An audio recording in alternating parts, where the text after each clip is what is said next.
අතත්‍ය සම්මන්ත්‍රණ මාලාවේ සිව්වැනි වෙළුමට අපගේ විද්වත් මණ්ඩලත් සහභාගී වන ඔබ සැමත් මෙන්ම මෙම වැඩසටහන් මාලාව සාර්ථක කර ගැනීමට තිරේ පිටුපසිට පෙළ ගැසී සිටින අපගේ සංගමේ සභාපති හර්ෂ වික්‍රමසිංහ මහත්මයා ඇතුළු මෙම වැඩසටහන් මාලාවේ ක්‍රියාකාරී සමාජික සමෙන්ම ස්ලිමා ආයතනයේ සමාජිකයා ඇතුළු හැමදෙනාම ඉතාමත් ගෞරවපූර්වක මම මේ අවසර පිළිගන්නවා. ශ්‍රී ලංකා බලශක්ති කළමනාකරුවන්ගේ සංගමය ශ්‍රී ලංකාවේ බලශක්ති ක්ෂේත්‍රයේ පුරෝගාමී වෘත්තිකයන්ගේ සංගමයේ ලෙස හැඳින්වීම වඩාත් නිවැරදියි. 1984 දී බලශක්ති ක්ෂේත්‍රයට සම්බන්ධ වී එසේ සම්බන්ධ වූ වෘත්තිකයන්ගේ එකමුතුවක් ලෙසයි මෙම සංගමය ගොඩනැගුණේ. ඒ තවත් වඩාත් ප්‍රබල කරමින් 1994 වර්ෂයේදී පාර්ලිමේන්තු පනතකින් ඒකාබද්ධ කොට මෙම ආයතනය පවත්වාගෙන යන අතර මෙම සංගමය පවත්වාගෙන යන අතර දැනට සමාජිකාවන් 1000කට වඩා වැඩි ප්‍රමාණයක් අප සතුව පවතිනවා. COVID-19 වසංගතය සහ එහි අමිහිරි මතකයන් අපට ක්‍රමයෙන් අමතක වීගෙන ගියත් එසේ යන ලෙස දැනුණත් එය අපට හැරවුම් ලක්ෂයක් සහිත පණිවිඩයක් ලබා දුන්නයි කිව්වොත් වඩාත් නිවැරදියි.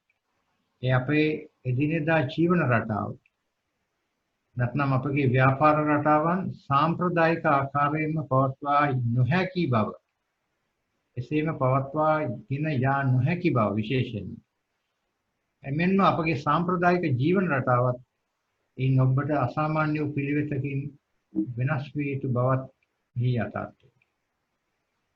සකසුරුවම් බලශක්තිය අපගේ තේමාව ලෙස යොදාගෙන ගොඩනැගුණු ස්ලිමා ආයතනයේ පසුගිය කාලය තුළ තමන් ලද බලශක්ති කළමනාකරණයේ අත්දැකීම් මෙම COVID-19 වසංගතයෙන් පසු ව්‍යාපාර තත්ත්වයකට යොදාගත හැකි කෙසේද යන්න ඒ අනුව මෙමත් විවිධ පැතිකඩ පහකින් ශ්‍රී ලංකාවේ ඉදිරි අනාගතයේ ව්‍යාපාර හැසිරවීම කෙසේ සිදුවිය යුතුද යන්නත් සලකා බැලීම සඳහායි මෙම අතත්්‍ය සම්මන්ත්‍රණ මාලාව අපි සංවිධානය කළේ.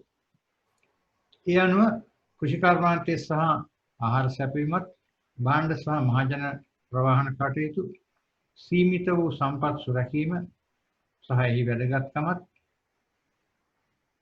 සම්බන්ධයෙන් එමන්ම සවිමත් පොදු සේවාවන් පවත්වාගෙන යාමත් ආර්ථිකය හැසිරවීම යන ක්ෂේත්‍ර පැතිකඩ ඔස්සේ තමයි අපගේ මෙම සලකා බැලීමට අපි සංවිධානය වුණේ. ඒ අනුව මා සඳහන් කළ ක්ෂේත්‍රයන්ට අදාළ විවිධ විද්වතුන් සහ මහජනතාවගේ අදහස් ලබාගෙන රටට වැඩදායී යෝජනාවලියක් සැකසීම සඳහා මෙම අතත්්‍ය සම්මන්ත්‍රණ දාමය අපි සංවිධානය කළේ. අද එම සම්මන්ත්‍රණ මාලාවේ සිව්වැන්න. ඔරොත්තු දෙන උපයෝගීතාවයෙන් සවිමත් වූ පොදු සේවාවන් සේවා සම්පාදනයේ නව මුහුණුවරක් අද දවසේ අපි සලකා බලන මාතෘකාව.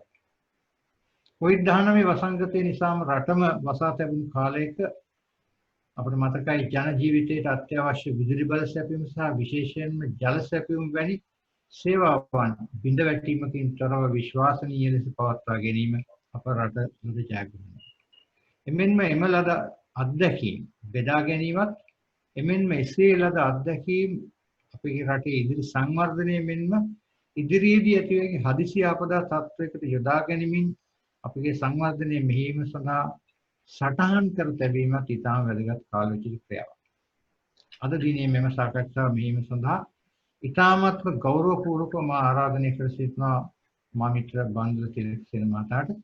එතුමා පිළිබඳව සුළු කෙටි හැඳින්වීමක් කරනවා නම් බන්දුල තිලකසේන මහතා වෘත්තීයෙන් වරලත් ඉංජිනේරුවෙක් මෙන්ම නීතිඥයෙක්. පෙරදින විශ්වවිද්‍යාලයෙන් සිය මූලික අධ්‍යාපනය ලබා ගන්නා බන්දුල තිලකසේන මහතා විදුලි ඉංජිනේරුවෙක් ලෙස ශ්‍රී ලංකා විදුලි බල මණ්ඩලයට එක් වෙනවා. ලංකාවේ ජල විදුලි බලාගාර රැසකද ඉල්ලුම් කළමනාකරණය සහ තවත් අංශ රැසක සේවයේ නිරත වූ මෙතුමා විශ්‍රාම ලබන්නේ ලංකා විදුලි බල මණ්ඩලයේ ආයතනික ක්‍රමෝපාය පිළිබඳ අතිරේක සාමාන්‍ය අධිකාරිවරයා ලෙසයි. මෙන්න විදුලි ක්ෂේත්‍රයේ ප්‍රතිව්‍යුහගත කිරීම පිළිබඳ වගකීම් රසක්ම දැරූ මෙතුමා මේ වන විට ස්වාධීන උපදේශකයෙකු ලෙස සේවයේ නියතව සිටිනවා. මෙන්ම එතුමා ශ්‍රී ලංකා බලශක්ති කළමනාකරුවන්ගේ සංගමයේ ශ්‍රී ලංකා ඉංජිනේරු ආයතනයේ ක්‍රියාකාරී සමාජිකයෙක්. ඒ අනුව සහභාගී වන ඔබ සැමටත් ඉතාම ගෞරවපූර්වකව මා ආරාධනය කර සිටිනවා අපට සාවධානව සවන් දෙන්න. යමක් දැනගන්නටත් සිතන්නටත් රට වෙනුවෙන් සුබවාදීව මේ තීරණාත්මක මොහොතේදී වන්න අප සමග බෙදා ගන්නට ඔබගේ සුබවාදී අදහස්. බංගලදේශයෙන් මතයි වාර්තා කරන ඔබට මේ උසන්නටම අයිබෝන් ඊට හැඳින්වීම පිළිබඳවම මා මුලින්ම ශ්‍රී ලංකා බලශක්ති කළමනාකරුවන්ගේ සංගමේ හිටපු සභාපති වරයෙකු වන නිමල් පෙරේරා මහතා වෙත මගේ කෘතඥතාවය මුලින්ම පළ කරනවා.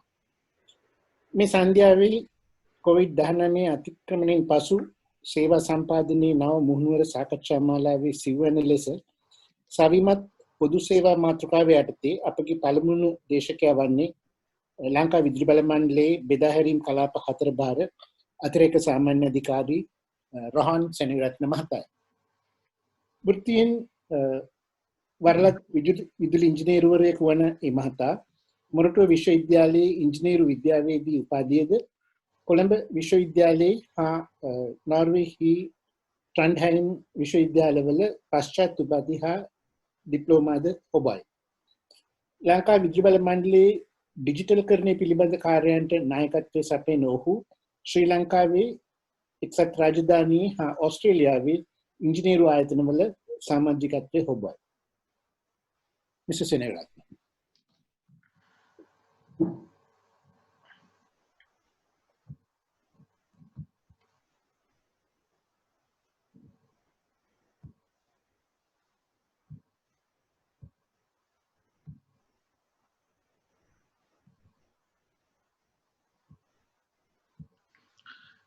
බොහොම ස්තුතියි බංගල තිලකසේන මහතාණනි. ඒ වගේම මේ හා සම්බන්ධ වෙලා සිටින ඔබ සැමට සුබ සන්ධ්‍යාවක්. මම මුලින්ම ස්තුතිවන්ත වෙනවා ශ්‍රී ලංකා බලශක්ති කළමනාකරුවන්ගේ සංගමයට මේ විද්වත් මණ්ඩලයේ සමාජිකයෙක් ලෙස මට අද ආරාධනා කිරීම ගැන. අපි කවුරුත් දන්නා පරිදි අද මාතෘකාව වෙලා තියෙන්නේ Resilient Utilities enter the new normal of service delivery in a post COVID-19 ශ්‍රී ලංකා කියන මාතෘකාව. ඒ මාතෘකාව යටතේ මගේ ඉදිරිපත් කිරීම සඳහා මම තෝරාගත්තේ Powering the Nation during and post COVID-19 in ශ්‍රී ලංකා කියන මාතෘකාව. ඒ මාතෘකාව යටතේ මගේ ඉදිරිපත් කිරීම මූලික වශයෙන් අපි ලංකා විදුලි බල මණ්ඩලය හැටියට ශ්‍රී ලංකාවේ මිලියන 6.5ක් වන අපගේ පාරිභෝගික ජනතාව සඳහා මේ COVID-19 වසංගතයේ තියෙන කාල පරිච්ඡේදයේදී නොකොඩවා විදුලි සැපයීමක් ලබා දුන්නේ කෙසේද කියන එකත්, ඒ වගේම ඒ තුලින් අපි ඉගෙන ගත්තා වූ පාඩම් සහ ඒ පාඩම් ආශ්‍රයෙන් අපි ඉදිරියේදී අපේ වැඩ කටයුතු සැලසුම් කරන්නේ කෙසේද යන්න තමයි මගේ අදහස අද මගේ ඉදිරිපත් කිරීම යටතේ. ඇත්තම අපි බැලුවහම පහුගිය මාස 2ක වගේ කාල පරිච්ඡේදයක් ඉතාම අමාරු කාල පරිච්ඡේදයක් රටේ සියලු දෙනාට තිබුණා. ඇඳිරි නීතිය තිබුණා, ලොක්ඩවුන් සිටුේෂන් එක තිබුණා. ඉතින් ඒ හැම කාල පරිච්ඡේදයකදීම අපි අපේ ජනනය විදුලි ජනනය අපේ බලාගාර ආශ්‍රිතව අපි ක්‍රියාත්මක කරා. විදුලි සම්ප්‍රේෂණය අපි කරා. ඒ වගේම විදුලිය බෙදා හැරීම කරා. ඒවක් සියල්ල අපි කරේ ඇත්තටම අපේ කාර්ය මණ්ඩලය ආශ්‍රිතව, කාර්ය මණ්ඩලයේ අවශ්‍ය කණ්ඩායම් ගෙනල්ලා ඒ අවශ්‍ය කණ්ඩායම් ආශ්‍රිතව තමයි අපි ඒ කටයුතු කරේ. ඒ කටයුතු කරන අතරතුර අපි ඒ සෞඛ්‍ය නිර්දේශ හරියාකාරව පිළිපැද්දා. ඒ සෞඛ්‍ය නිර්දේශ අනුව තමයි අපේ කාර්ය මණ්ඩලයේ සියලු දේවල් කරේ. ඒ වගේම අපි 25000ක් විතර වෙන අපේ කාර්ය මණ්ඩලයෙන් අපි 4500ක විතර වගේ අවශ්‍යම කාර්ය මණ්ඩලය තමයි අපේ රාජකාරී සඳහා අපි ගෙන්න ගත්තේ. එහිදී අපි වැඩි වශයෙන් බැලුවේ මෙහෙයුම් සහ නඩත්තු කටයුතු ක්‍රියාත්මක කිරීම. ඒ කටයුතු ක්‍රියාත්මක කිරීම සඳහා අප හා සම්බන්ධ වෙච්ච ශ්‍රේෂ්ඨ සේවක මහත්වරුන්, අධිකාරී මහත්වරුන්, ඉංජිනේරු මහත්වරුන් මේ හැම කණ්ඩායමක්ම අපිත් සමග සහභාගී වුණා. ඒතොර ඒ සහභාගී වෙච්ච අයට අපි අවශ්‍ය පහසුකම්, ආහාර පාන, ගමන බිමනට අවශ්‍ය පහසුකම්, නවාතැන් පහසුකම් වගේ දේවල් අපි ලබා දුන්නා. අපේ සමහර කණ්ඩායම් විශේෂයෙන් ඉංජිනේරු මහත්වරු වගේ අය ගෙදර සිට work from home කියන සංකල්පය යටතේ වැඩ කටයුතු කරා. ඒ වගේම අපි සාකච්ඡා තිබ්බේ ගොඩාක් සාකච්ඡා අපි තිබ්බේ වීඩියෝ කොන්ෆරන්සිං ආධාරයෙන්. ඒ තුලින් අපේ අවශ්‍ය සාකච්ඡා අපි සාර්ථකව තිබ්බා. ඒ වගේම අපි අර WhatsApp group වගේ ඒවා හදාගෙන තිබුණා. ඉතින් ඒ තුලින් අපි දෙන්න ඕන නිර්දේශ සහ උපදෙස් ඉතාම කඩිනමින් අපේ කාර්ය මණ්ඩල සඳහා අපි ඒ උපදෙස් ලබා දුන්නා. ඒ විදිහට ලබා දීලා ඉවරලා අපිට පුළුවන් වුණා මේ මාස දෙකක වගේ අමාරු කාලය ඇතුළත රටේ සියලු ජනතාවට නොකඩවා විදුලි බලය ලබා දෙන්න. එතකොට ඒ දිහා බැලුවහම අපි මූලිකව අපි බැලුවොත් විදුලි ජනනය පිළිබඳ අපගේ බලාගාරවලට බිස්නස් කන්ටිනියුටි ප්ලෑන්ස් තිබුණා. අපි ඒවා ක්‍රියාත්මක කරා. අර ඉස්සෙල්ලා කිව්වා වගේ අපි අවශ්‍ය ප්‍රමාණයට තමයි අපේ මෙහෙයුම් සහ නඩත්තු කාර්ය මණ්ඩලය අපි ගෙන්න ගත්තේ. ඒ වගේම ගෙන්නගත්තු කාර්ය මණ්ඩලයගේ ගමනාගමනය අපි පුළුවන් තරම් අඩු කරා. ඒ කියන්නේ පුළුවන් අය නතර වුණා. නතර වෙලා සමහරු සුමාන දෙකක් වගේ එක දිගට වැඩ කරපු අයත් හිටියා. ඒ වගේම අපි ඒගොල්ලන්ට අර පහසුකම්, ආහාර පහසුකම්, නවාතැන් පහසුකම් ඒ වගේ ඒවා දුන්නා. අවශ්‍ය නැති වැඩ අපි සියල්ල නතර කරා. ඒ වගේම පිටින් එන කණ්ඩායම් අපි පුළුවන් දුරට අඩු කරා. ඒ වගේම අපේ ඒ කාර්ය මණ්ඩලවල දත්ත කොහෙද ඒගොල්ලෝ ඉන්නේ, ටෙලිෆෝන් නම්බර, පවුල් වල විස්තර ඒ සියල්ල අපි සටහන් කරගත්තා. ඒ වගේම අපේ නිවාඩු ලැබලා ගෙදර ගිය අය ආපහු එද්දි EHI ක්ලියරන්ස් එක අරගෙන තමයි ඒගොල්ලෝ ආවේ. ඒ ආවට පස්සේ අපේ වෙනම මොනිටරින් සිස්ටම් එකක් තිබුණා ඒගොල්ලන්ගේ කොහොමද ඒගොල්ලන්ගේ මේ සෞඛ්‍ය තත්ත්වය කියලා පරීක්ෂා කරන්න. ඒ විදිහට අපි ඒ ජනනයේ අංශයෙන් අපේ බලාගාර සියල්ල අපි තාම ක්‍රමානුකූලව හොඳ සැලැස්මක් ඇතුව තමයි ක්‍රියාත්මක කරේ. මම උදාහරණයක් වශයෙන් අපේ ප්‍රධාන බලාගාරය ගැන කෙටියෙන් කියන්න. ලක්විජය ගල්ලංගුරු බලාගාරය. මේ ලක්විජය ගල්ලංගුරු බලාගාරයේ ඇත්තටම මේ කොවිඩ් චීනේ තියෙද්දි තමයි ඒගොල්ලෝ සැලසුම් සකස් කරේ. ඒ චීනේ කොවිඩ් තියෙද්දි අපේ ලංකාවේ කොවිඩ් ඇවිල්ලත් නැති කාලේ ඒගොල්ලෝ ඉමර්ජන්සි ප්ලෑන්ස් ඔක්කොම හදලා ඒ වගේම කොයි කණ්ඩායම්ද ගෙන්නන්නේ අපේ 1500ක වගේ කාර්ය මණ්ඩලයක් එතන ඉන්නවා. ඒකෙන් 300ක් 400ක් තෝරාගෙන ඒගොල්ලන්ට අවශ්‍ය උපදෙස් දීලා ඇත්තටම හොඳ සැලැස්මක් සකස් කරා ලංකාවට කොවිඩ් එන්න කලින්. ඊට පස්සේ ඒ සැලැස්ම අනුවම ඒ අවශ්‍ය අයට පහසුකම් ලබා දෙන්න, ඒ කියන්නේ පිටින් ආපු කණ්ඩායම් හිටියා ඒගොල්ලන්ට පහසුකම් ලබා දෙන්න, ඒ කටයුතු කරා. අවශ්‍ය නැති කටයුතු අපි නතර කරා. ඒ වගේම අපේ කාර්ය මණ්ඩලයට අවශ්‍ය ඒ මුඛාවරණ, ඒ වගේම අත් සෝදා ගැනීම පහසුකම්, ඒ වගේ පහසුකම් සියල්ල අපි ලබා දුන්නා. ඒ වගේම කාර්ය මණ්ඩලයට කෑම බීම ඒ කටයුතු අපි ලබා දුන්නා ඒ ගල්ලංගුරු බලාගාරයේ. ඒ වගේම කොවිඩ් තියෙද්දි අපේ කණ්ඩායම් සමහරු අර ඉස්සෙල්ලා කිව්වා වගේ සමහරු සුමාන 2-3 එක දිගට හිටියා. ඉඳලා වෙලා සමහර කණ්ඩායම් ගිහිල්ලා එද්දි අර PHI ක්ලියරන්ස් එක අරගෙන ඇවිල්ලා අපි ඒගොල්ලන්ගේ බොඩි ටෙම්පරේචර් බලලා ඒගොල්ලන්ගේ අනිත් සෞඛ්‍ය තත්ත්වය බලලා තමයි අපි කටයුතු කරේ. මොකද අපේ ඉන්න කාර්ය මණ්ඩලය අපිට ආරක්ෂා කරගන්න වුණා ඒ කාර්ය පරිච්ඡේදයේදී. ඒ සඳහා මම හිතන්නේ තාම හොඳ සැලසුමක් සහිතව අපි ඒ කටයුතු කරා. ඒ අතරතුර අපිව ධෛර්යමත් කරන්න ඒ කාර්ය මණ්ඩල, ඒ බලාගාරවල කාර්ය මණ්ඩල ධෛර්යවත් කරන්න ගරු ඇමතිතුමා බලාගාර කීපයකටම ගියා, ලේකම්තුමිය කීපයකට ගියා, සාමාන්‍ය අධිකාරීතුමා ගියා, මමත් ගියා. ගිහලා අපි ඒගොල්ලන්ව ධෛර්යමත් කරලා ඒ අවශ්‍ය උපදෙස් දීලා අවශ්‍ය විදිහට ඒ කණ්ඩායම් දිහා අපි බැලුවා. ඉතින් ඒ අතින් බැලුවාම අපේ නොරොච්චෝලේ බලාගාරය ඔය කාල පරිච්ඡේදය ඇතුළත ලංකාවේ විදුලි ඉල්ලුමෙන් 50%ත් 60ත් වගේ ප්‍රමාණයක් ওই බලාගාරයෙන් දුන්නා. 50%ත් 60ත් ඒක සමහර දවස්වල වෙනස් වුණා. නමුත් එක දිගට අපිට විදුලිය දෙන්න පුළුවන් වුණා මේ නොරොච්චෝලේ බලාගාරයෙන් විශාල ප්‍රමාණයක්. ඒ වගේමයි අනිත් බලාගාරවලත් ඒ වගේම හොඳින් ඒ කටයුතු ටික කෙරුණා.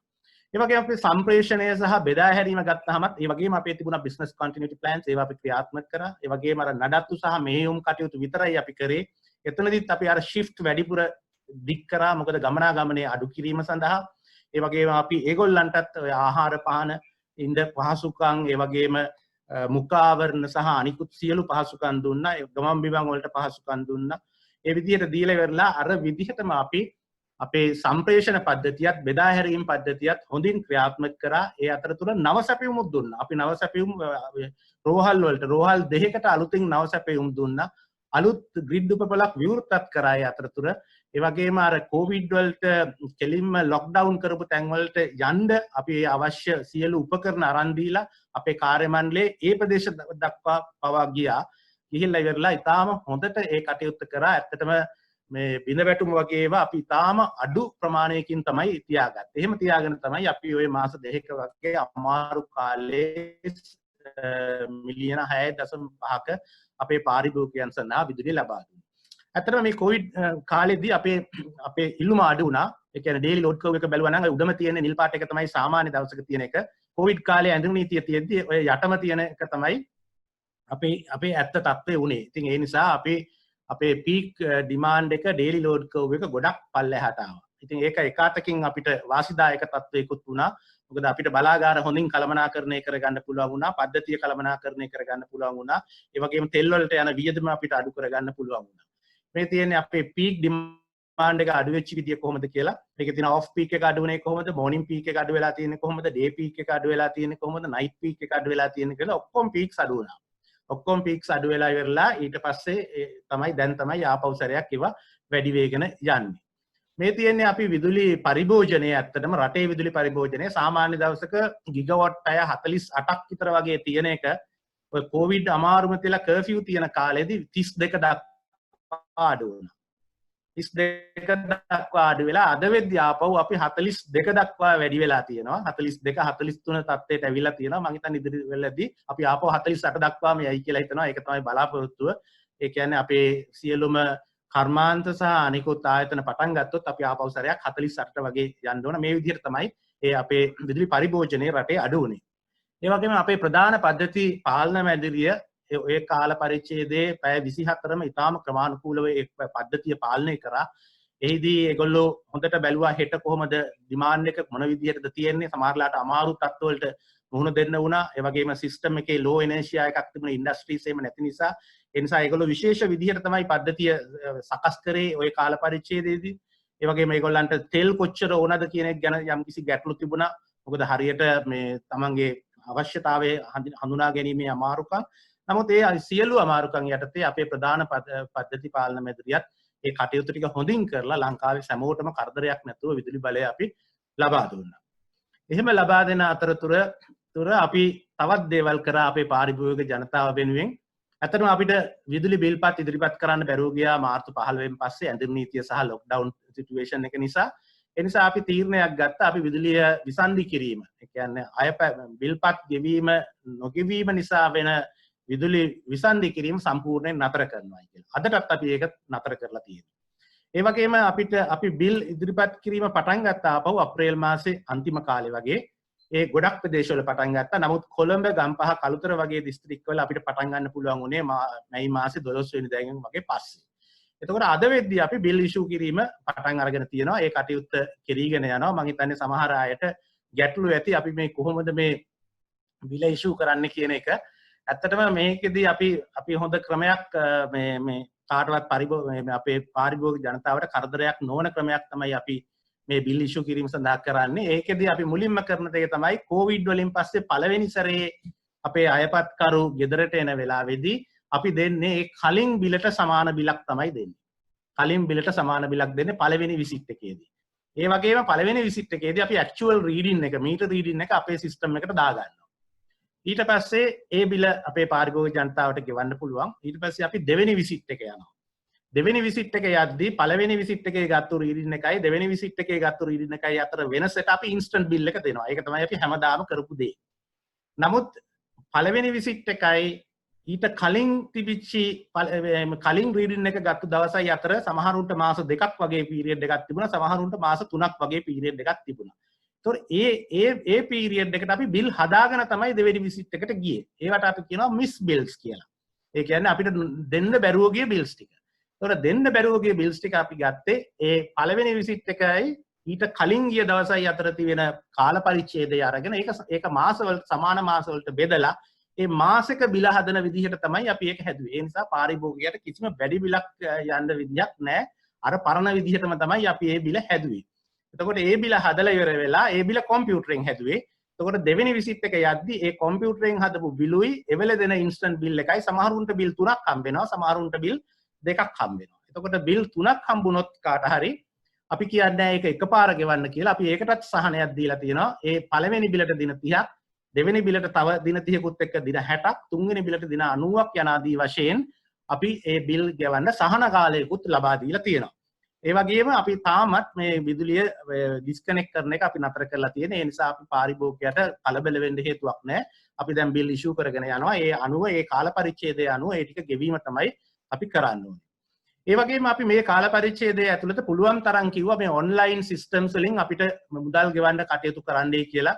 අපේ ceb.lk එකෙන් ගෙවන්න පුළුවන්, ceb app එකෙන් ගෙවන්න පුළුවන්, ඒ ක්‍රෙඩිට් කාඩ් භාවිත කරලා ගෙවන්න පුළුවන්. දශම 9.5 ගත්තා කන්වීනියන්ස් ෆී එක දැන් ක්‍රෙඩිට් කාඩ් වලින් ගෙවයි කියලා කිසිම වැඩිපුර ගාණක් හරහා ඔන්ලයින් විදියට ගෙවන්න පුළුවන්, M cash විදියට ගෙවන්න පුළුවන්, ෆ්‍රීමි Apple කන්තෝරුවෙන් ගෙවන්න පුළුවන්, ගෙවීම් කවුළු වලින් ගෙවන්න පුළුවන්, අපේ කියොස්ක් වලින් ගෙවන්න පුළුවන්. මේ සියලු අවස්ථා අපි ලබා දීලා තියෙනවා අපේ පාරිභෝගික ජනතාවට බිල් ගෙවන්න. නමුත් අපි බැලුවා මැයි මාසේ ගෙවලා තියෙන්නේ මේ කාඩ්ස් භාවිතයෙන් 22000යි. කියන්නේ අපේ මිලියන 6.5ක් ඉන්න ජනතාවගෙන් පාරිභෝගිකයන්ගේ 22000යි ගෙවලා තියෙන. ඒ නිසා මම සියලු දෙනාගෙන් ඉල්ලා සිටිනවා මේ දීලා තියෙන පහසුකම් පාවිච්චි කරන්න. ඒවා පාවිච්චි කිරීමෙන් අපිටත් සහනයක් එනවා. අපි ඒ වගේම ඔබටත් සහනයක් එනවා. ඒ නිසා පුළුවන් තරම් මේ පණිවිඩය ගෙනහිල්ලා පුළුවන් තරම් මේ අපේ ඔන්ලයින් පේමන්ට් ෆැසිලිටිස් පාවිච්චි කරන්න කියන එකත් මම මේ අවස්ථාවේදී ඉල්ලනවා. ඒ වගේම තමයි අපේ ආදායම එකතු කිරීම අඩු වුණා. ජනවාරි මාසේ මිලියන් 18000ක් වගේ එකතු කරා අපි. පෙබරවාරි මාසේ 18000ක් කිට්ටුවට. ඊට පස්සේ මාර්තු මාසේ 10000ට බැස්සා. අප්‍රේල් මාසේ 8000යි. මැයි මාසේ 13000යි. ජූනි මාසේ මේ වෙනකන් 11000යි. දැන් මම මේක වැඩි වෙගෙන යනවා. මම හිතනවා තව මාස දෙකක් වගේ යද්දී අපිට ආපහු උණු තත්ත්වෙටම එන්න පුළුවන් වෙයි. මොකද ජනතාව හොඳයි, පාරිභෝගිකයෝ හොඳයි. ඒගොල්ලෝ උනන්දුවක් අරගෙන පුළුවන් තරම් ගෙවීම් කටයුතු මේ වෙද්දී කරගෙන යනවා. ඒ අතරතුර අපි පුළුවන් තරම් කිව්වා මේ කාල පරිච්ඡේදයේදී එහෙම නැතුවත් අපි අලුතෙන් හදපු CEB Care app එක තියෙනවා. මේ app එක පාවිච්චි කරන්න කියලා. ඒ app එක පාවිච්චි කරාම අපිට breakdown එකක් තියෙනවා නම් ඒකෙන් ඒ හරහා කියන්න පුළුවන්. එතකොට breakdown එක live track කරන්න පුළුවන්. power interruption notices එනවා. තමන්ගේ billing information බලන්න පුළුවන්. usage history එක බලන්න පුළුවන්. ගොඩාක් පහසුකම් තියෙනවා මේ CEB Care app එක. මේක දාලා දැන් අපි අවුරුද්දක් විතර වෙනවා. නමුත් කියන්න කනගාටුයි මේ අවුරුද්දට මේක ඩවුන්ලෝඩ් කරලා තියෙන්නේ 2,20,000ක් විතරයි අපේ මිලියන 6.5ක ඉන්න පාරිභෝගික ජනතාවගෙන්. ඉතින් ඒ නිසා මම හැමෝගෙම ඉල්ලා සිටිනවා මේකත් ඩවුන්ලෝඩ් කරගන්න. මේකෙන් ගොඩක් ඔබට ප්‍රයෝජන ගන්න පුළුවන්. ඊගාට අපි බලමු දැන් අපි මේ කොවිඩ් නිසා මොනවද ඉගෙනගත්තු පාඩම්, ඒ පාඩම් අනුව අපි ඉදිරියට මොන වගේ දේවල්ද අපි කරන්න බලාපොරොත්තු වෙන්නේ කියලා. ඒතකොට එකක් තමයි මේ එනර්ජි සිකියුරිටි කියන එක ගැන අපි හොඳට හිතන්න ඕනේ කියන එක අපිට තේරිච්ච දෙයක්. මොකද රට වැහුනොත්, ලෝකෙ වැහුනොත්, එතකොට අපේ වරායවල් වැහුනොත් අපි කොහොමද රටට විදුලිය දෙන්නේ කියන එක ගැන හොඳට හිතන්න ඕන.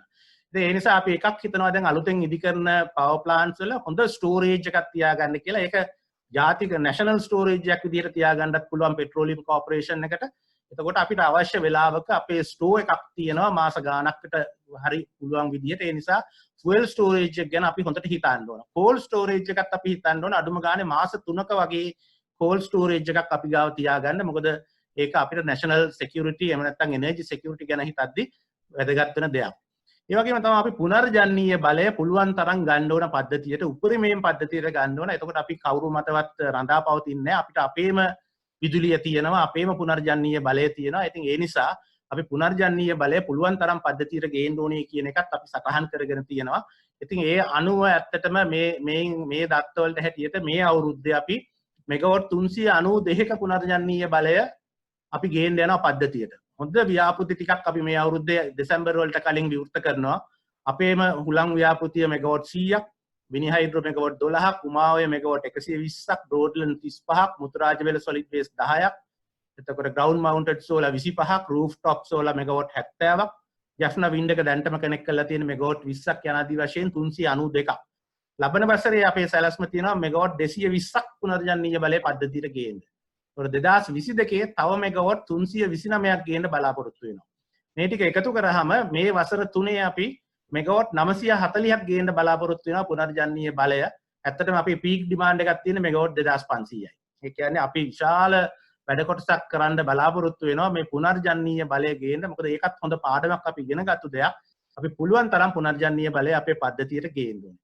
ඒ වගේම අපේ ෆුවල් ඩයිවර්සිටි එකත් අපි බලන්න ඕනේ. එක ෆුවල් එකක් මත රඳා පවතින එකත් හොඳ නෑ. ඒ නිසා අපි දැන් ලික්විඩ් නැචරල් ගෑස් ද්‍රව වායු ගෙනල්ලා 2023 ඉඳන් ද්‍රව වායුත් අපේ පද්ධතියට දාලා අපේ එනර්ජි මික්ස් එකට දාලා ඉවරලා ද්‍රව වායුත් අපි ගේන්න යනවා. ඒකත් අපේ බල ශක්තිය ආරක්ෂාව සඳහා වැදගත් දෙයක්. ඒක එකක්. ඊගාවට අපේ ග්‍රිඩ් එක ස්මාර්ට් ග්‍රිඩ් එකක් කරන එක අපි හිතලා ඒ සම්බන්ධයෙන් වැඩ කටයුතු කරනවා. කොවිඩ් එකේදීත් අපිට හොඳට තේරුණා ඒකේ අවශ්‍යතාවය. ඒ කියන්නේ අපිට ස්ටැබිලිටි අපිට සිස්ටම් කන්ට්‍රෝල් එකේ ස්ටැබිලිටි මැනේජ් කරගන්න අපිට තව ගොඩක් තාක්ෂණය ගේන්න ඕනේ. තාක්ෂණය ගැන තිය කොහොමද ස්මාර්ට් ග්‍රිඩ් එකක් විදිහට කරගන්නේ. ඒක අවශ්‍යයි වැඩිපුර පුනර්ජනනීය බලය ගේන්නත්. ඒ වගේම අපේ අනිත් බෙදා හැරීම් පද්ධතිය ගත්තාම ස්කාඩා ඔපරේට් කරන්න පුළුවන් විදිහට අපේ ඩිස්ට්‍රිබියුෂන් නෙට්වර්ක් එක හදා ගන්න ඕනේ. ඒක කොළඹ විතරයි දැනට තියෙන්නේ. දැන් අපි ව්‍යාපෘති ගණනාවක් පටන් ගන්න බලාපොරොත්තු වෙනවා. එතකොට අපිට මේ වගේ අමාරු වෙලාවෙදී ස්විච් එක ගාවට යන්න ඕනේ. අපිට ඈත ඉඳන් දුරස්තව මේ කටයුතු කරන්න පුළුවන් වෙන්න ඕනේ. ඉතින් ඒ නිසා අපි අපේ පද්ධතියේ වැඩි දියුණු කිරීම, ඒ කියන්නේ අපේ බෙදා හැරීම් පද්ධතිය, ඒ වගේම සම්ප්‍රේෂණ පද්ධතිය ස්මාර්ට් ග්‍රිඩ් දක්වා ඉතා කෙටි කාලයකින් ගෙන යාම කරන්න ඕනේ කියන එක තවත් අහවුරු වුණා මේ කොවිඩ් අර්බුදය නිසා. ඒ වගේම අනිත් එක තමයි මේ ඩිජිටල් ට්‍රාන්ස්ෆෝමේෂන් කියන එක. මේකත් අපි පටන් අරගෙන කරගෙන යන වැඩපිළිවෙලක්. නමුත් එහි අගය අපිට ඉතාම හොඳින් දැනුණා මේ කාල පරිච්ඡේදයේදී. ඒ කියන්නේ අපි පාරිභෝගිකයාට ඩිජිටල් කස්ටමර් කෙනෙක් හැටියට එයාගේ කටයුතු සියල්ල ගෙදර ඉඳන් කරගන්න පුළුවන්කම තියෙන්න ඕනේ. පාරිභෝගික කාර්යාලයට එන්න කිසිම අවශ්‍යතාවයක් නැහැ. ඒකට අපි ස්මාර්ට් මීටර්ස් තිබුණා නම් අපිට ওই මීටර් රීඩින් ප්‍රශ්න එකක්වත් එන්නේ නැහැ. දැන් ඇත්තටම අපි ඒව පටන් අරගෙන තියෙන්නේ. අපි දැන් දෙහිවල ස්මාර්ට් මීටරින් ප්‍රොජෙක්ට් එක මේ වෙද්දි ටෙන්ඩර් ඉවැලුවේෂන් එක යනවා. ඒක නොබෝ දිනකින් අපි පටන් ගන්න බලාපොරොත්තු වෙනවා. ඒ වගේම අපේ එන්ටර්ප්‍රයිස් රිසෝස් ප්ලෑනින් ප්‍රොජෙක්ට් එක දැන්ට ඉවැලුවේෂන් එකේ තියෙන්නේ. ඒක තිබුණා නම් අපිට work from home කියන එක සියලු දෙනාට කරන්න තිබුණා. දැන් අපි කීප දෙනයි work from home කරේ. නමුත් ERP සිස්ටම් එක අපි ඉදිරි වසර දෙක ඇතුළත ඉවර කරනවා. ඒක කරාට පස්සේ අපේ සියලු දෙනාට ඕන නම් ගෙදර ඉඳන් වැඩ කරන්න පුළුවන්. ඒ වගේම අපි ඩිජිටල් සිග්නේචර් එක දැන් අපි ඉන්ට්‍රොඩියුස් කරනවා. ඒක කොවිඩ් නිසාමයි මම මේ ව්‍යාපෘතිය පටන් ගත්තේ. අපි ජූලි 1 වෙනිදා ඉඳලා ඩිජිටල් සිග්නේචර් එක මගේ ඩිවිෂන් එකට දාන්න අපි බලාපොරොත්තු වෙනවා. එතකොට ඔය ගමනාබිමනය අඩු කරගෙන අපිට ගොඩාක් දේවල් ඩිජිටලි කරගන්න පුළුවන්.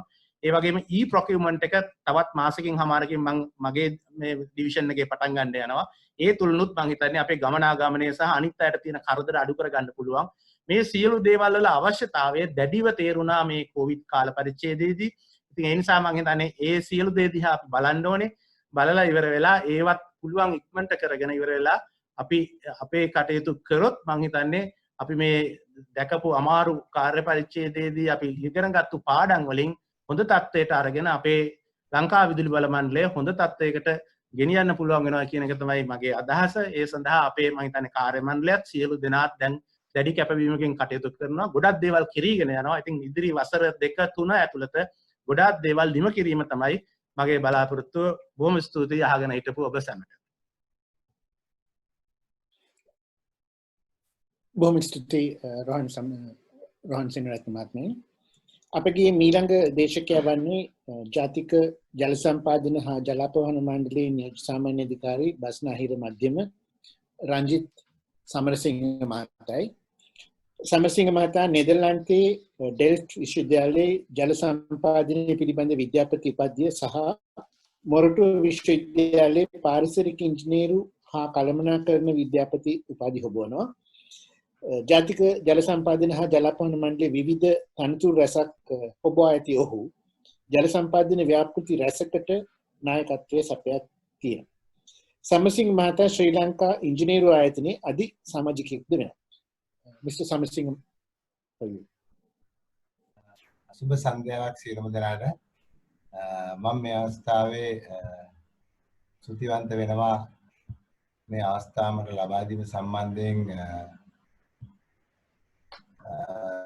අපගේ ස්ටෙම් ආයතනයට අපි මේ වෙලේ අපි බලාපොරොත්තු වෙන්නේ අපි කොහොමද මේ කොවිඩ් කාලය තුළ වැඩ කරපු දේවල්, කොවිඩ් කාලේට අපි දිවිච්ච විදිහ, ඒ වගේම මේකෙන් අපි ඉගෙනගෙන ගන්න පාඩම්. අපිට කොවිඩ් වලට ලෑස්ති වෙන්න අපි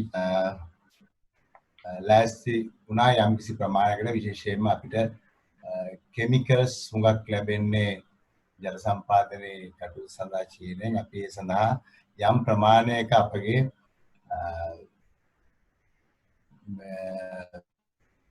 කෙමිකල්ස් අපි ගත්තා.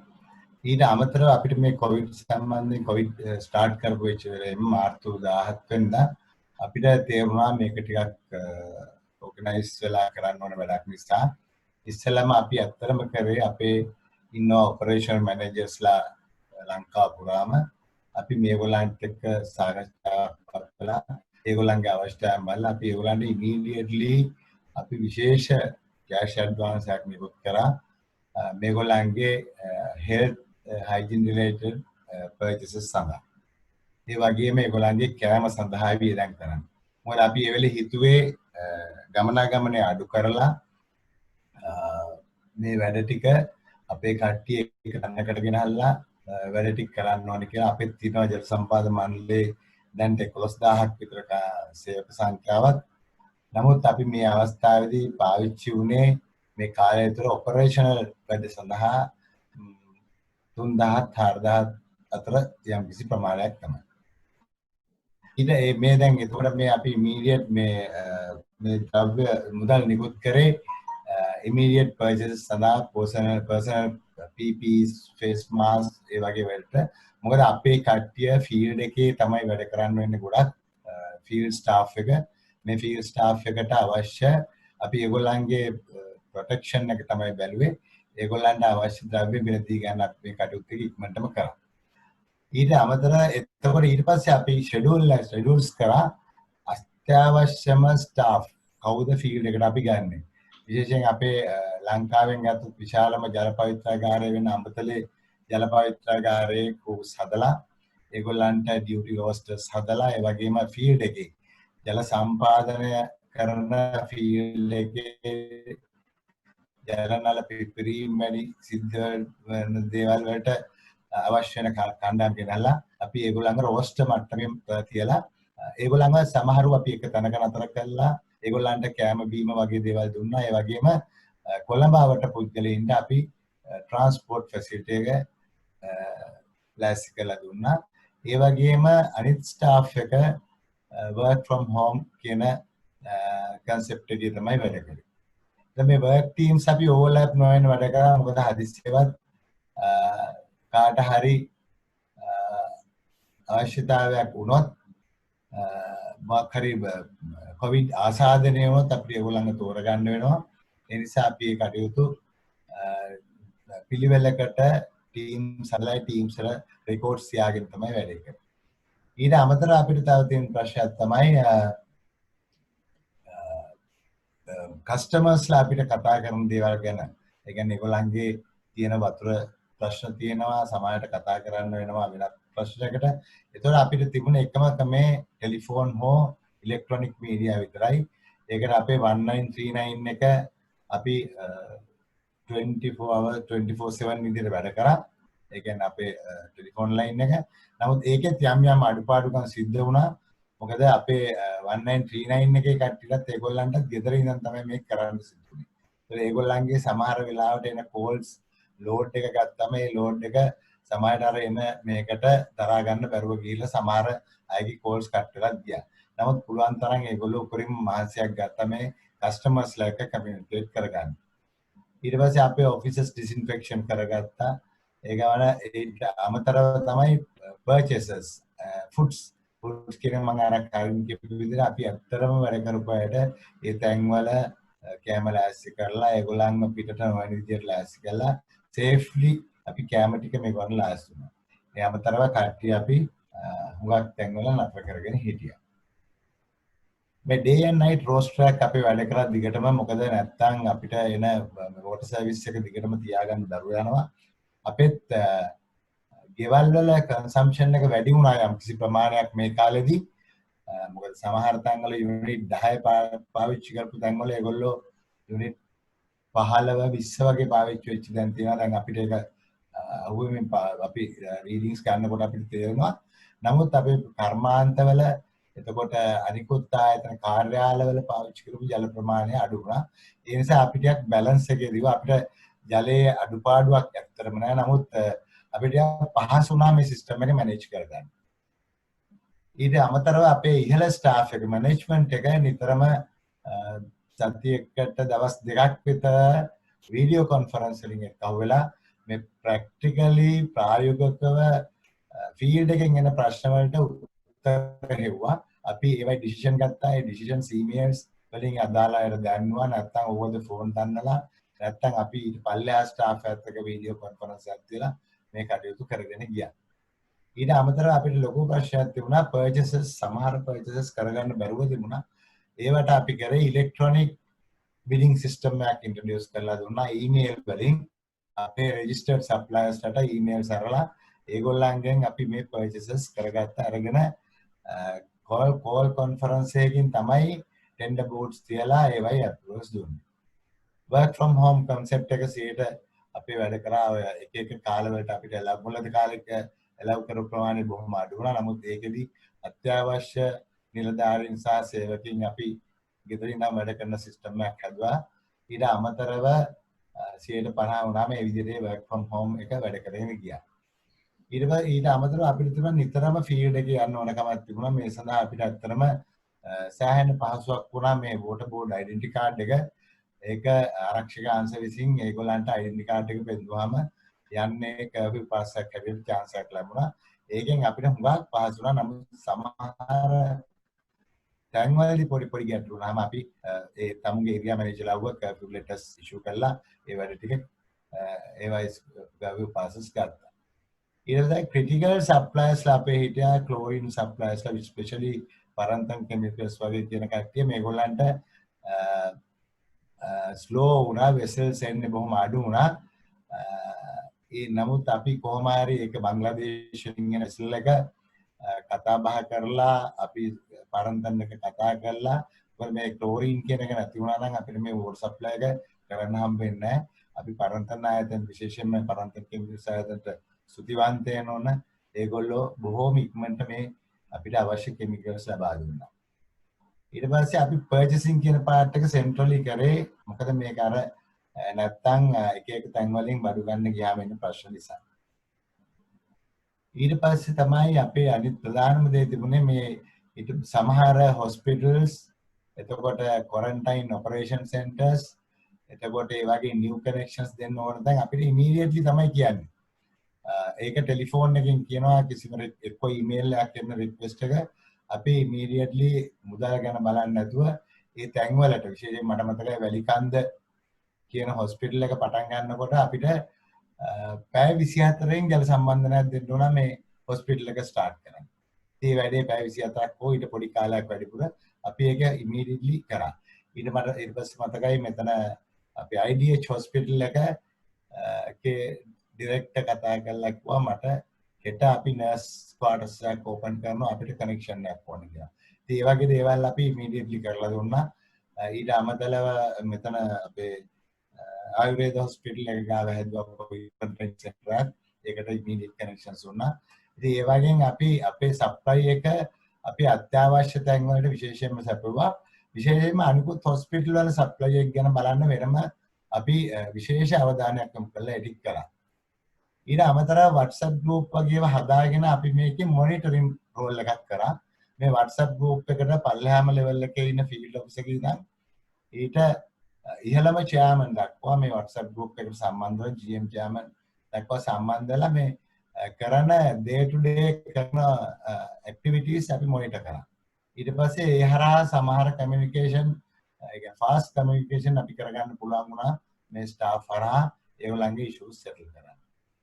ඊගාට අපිට තිබුණ ලොකුම ප්‍රශ්න තමයි විදුලි බල මණ්ඩලයට වගේම තිබුණු අපිටත් මේ මුදල් ප්‍රශ්නය. මොකද මේක දුවන්න නම් මුදල් අවශ්‍යයි.